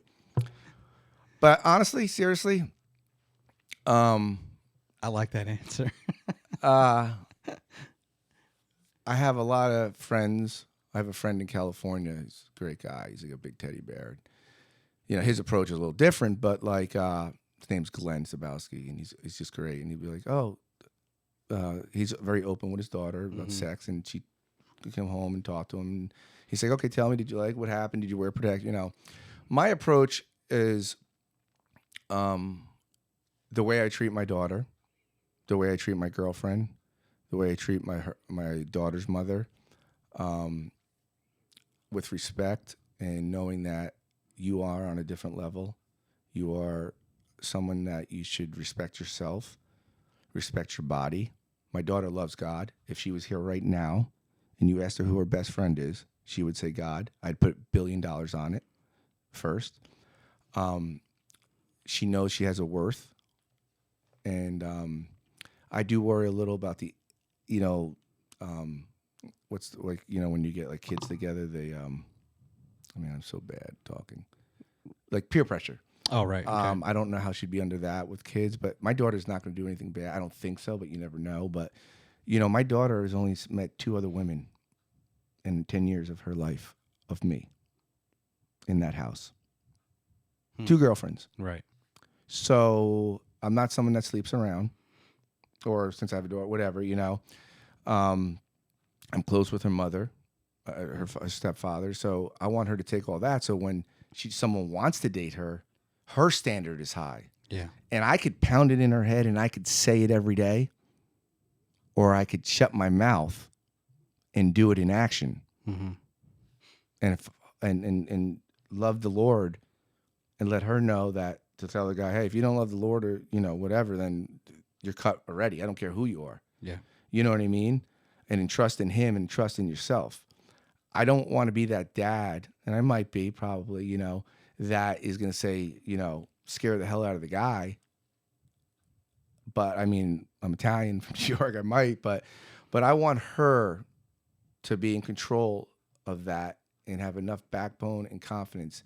And the only way I can do that is to be a good father, be a good Christian, good Catholic. I'm both, and how I treat others. Yeah.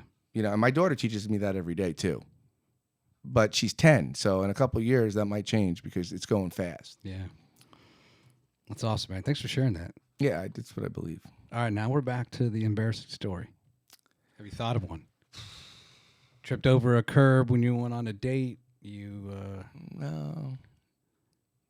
Went bowling and slid down the aisle. No, I mean, embarrassing moment probably would be like after the county line closed, going Okay. out in public. That was hard. Got it. You know, seeing my daughter's mother and her husband doing well, and like, you know, we weren't friends then. It was a battle. Yeah. That was probably the lowest point, embarrassing. Like having to go in the town of Madison, anywhere like around town, and Right. that was hard.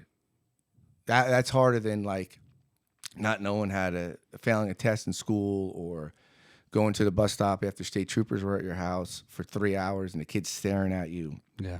or having no money to pay for something, or writing checks that you knew were going to bounce when you're like 40 years old. Yeah. You just get food. That was hard to swallow. That was so hard.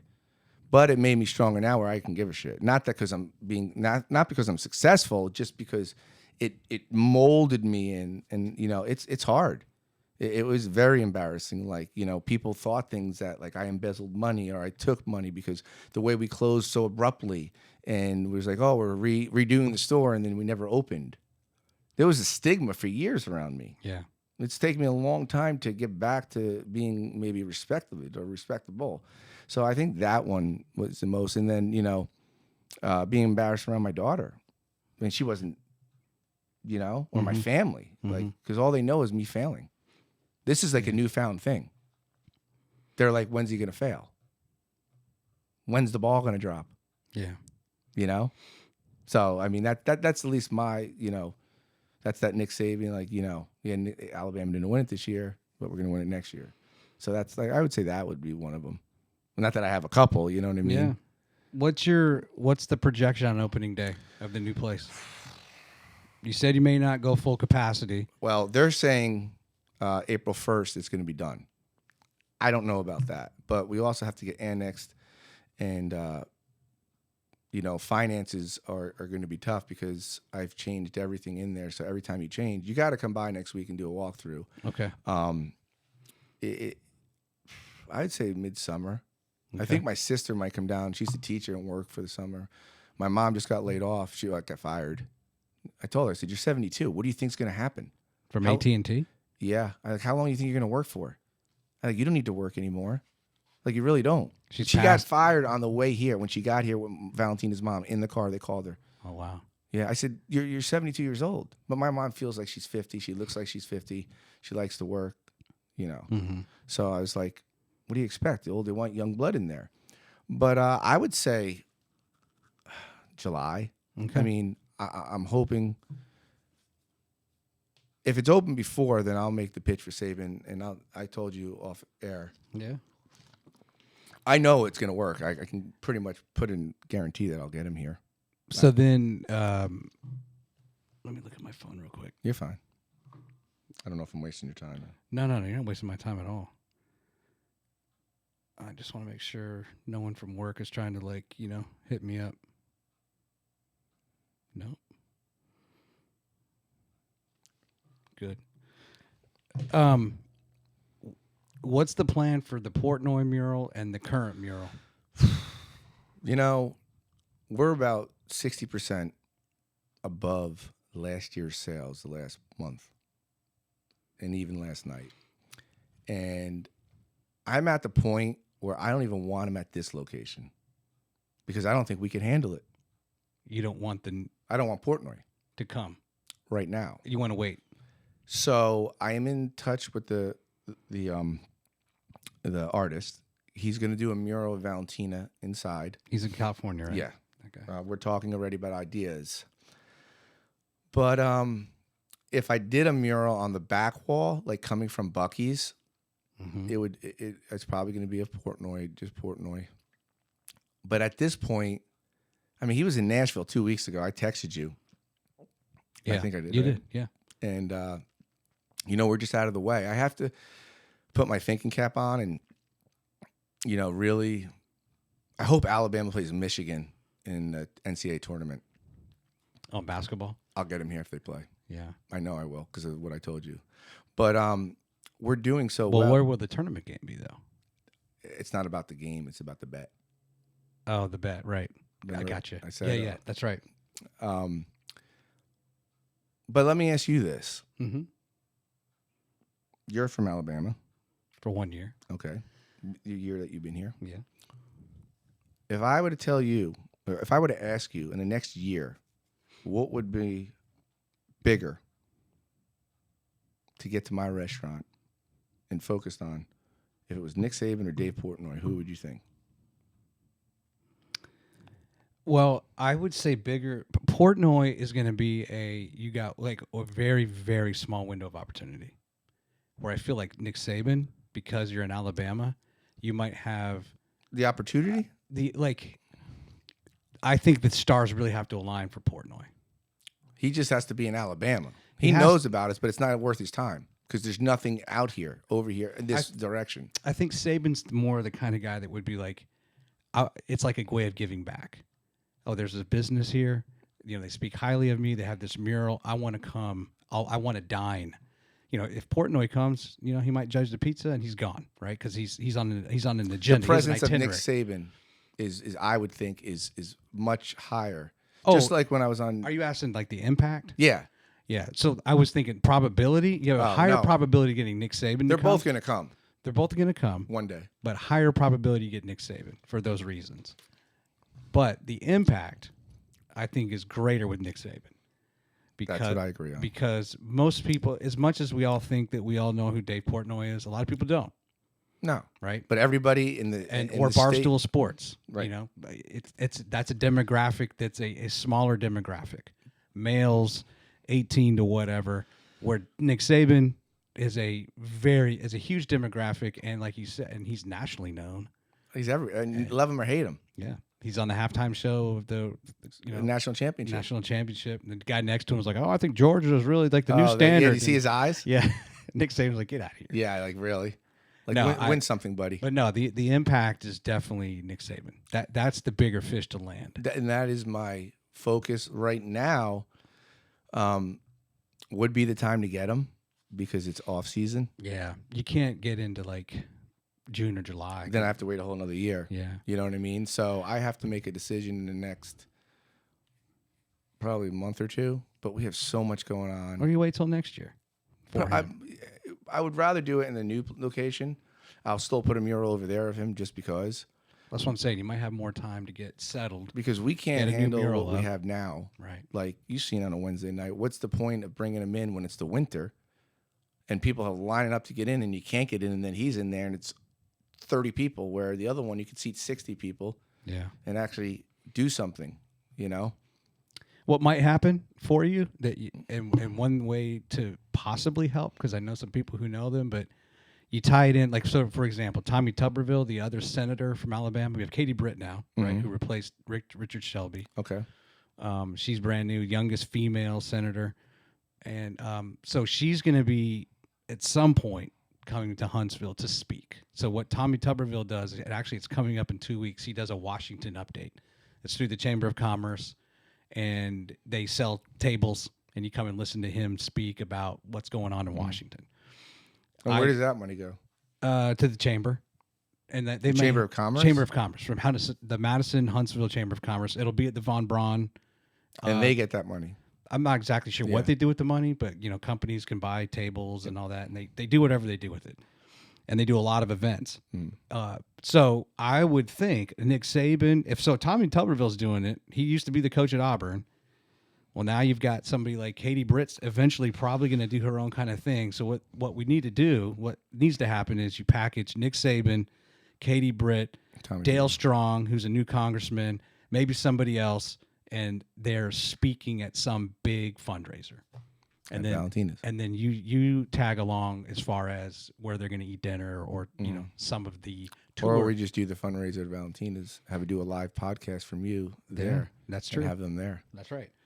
Because what's the other things when you come to Huntsville? They might want to show off the Mazda Toyota plant, and all that kind of stuff. Right. I'd like to get the governor here too, if he's ever up in here. Well, we also have UAH, which is a part of the University of Alabama system. So there's that. As far as why, what are those reasons Nick Saban would come here? UAH, right, is a part of their. Is it? Yeah, it's the University of Alabama at Huntsville. They have a University of Alabama at Birmingham. Then you have the main campus in Tuscaloosa. So, it's an extension. he could, maybe he comes to Huntsville at times, and I'm sure he does as part of that for the football and the kids like that. I would yeah. There's endless possibilities. It's just, like you said, planning it out and then doing the due diligence to do it, to get them and when. But I do think you're right. I think the new place would be prime for all of that. Yeah. And I do foresee it happening within the next year, all that we said, with the exception of maybe Portnoy. But who knows with that guy? He might, Yeah, he might pop in. You never know. I honestly don't want him in this one right now. It wouldn't be worth it. It would be more gratitude over there because we can hold everybody.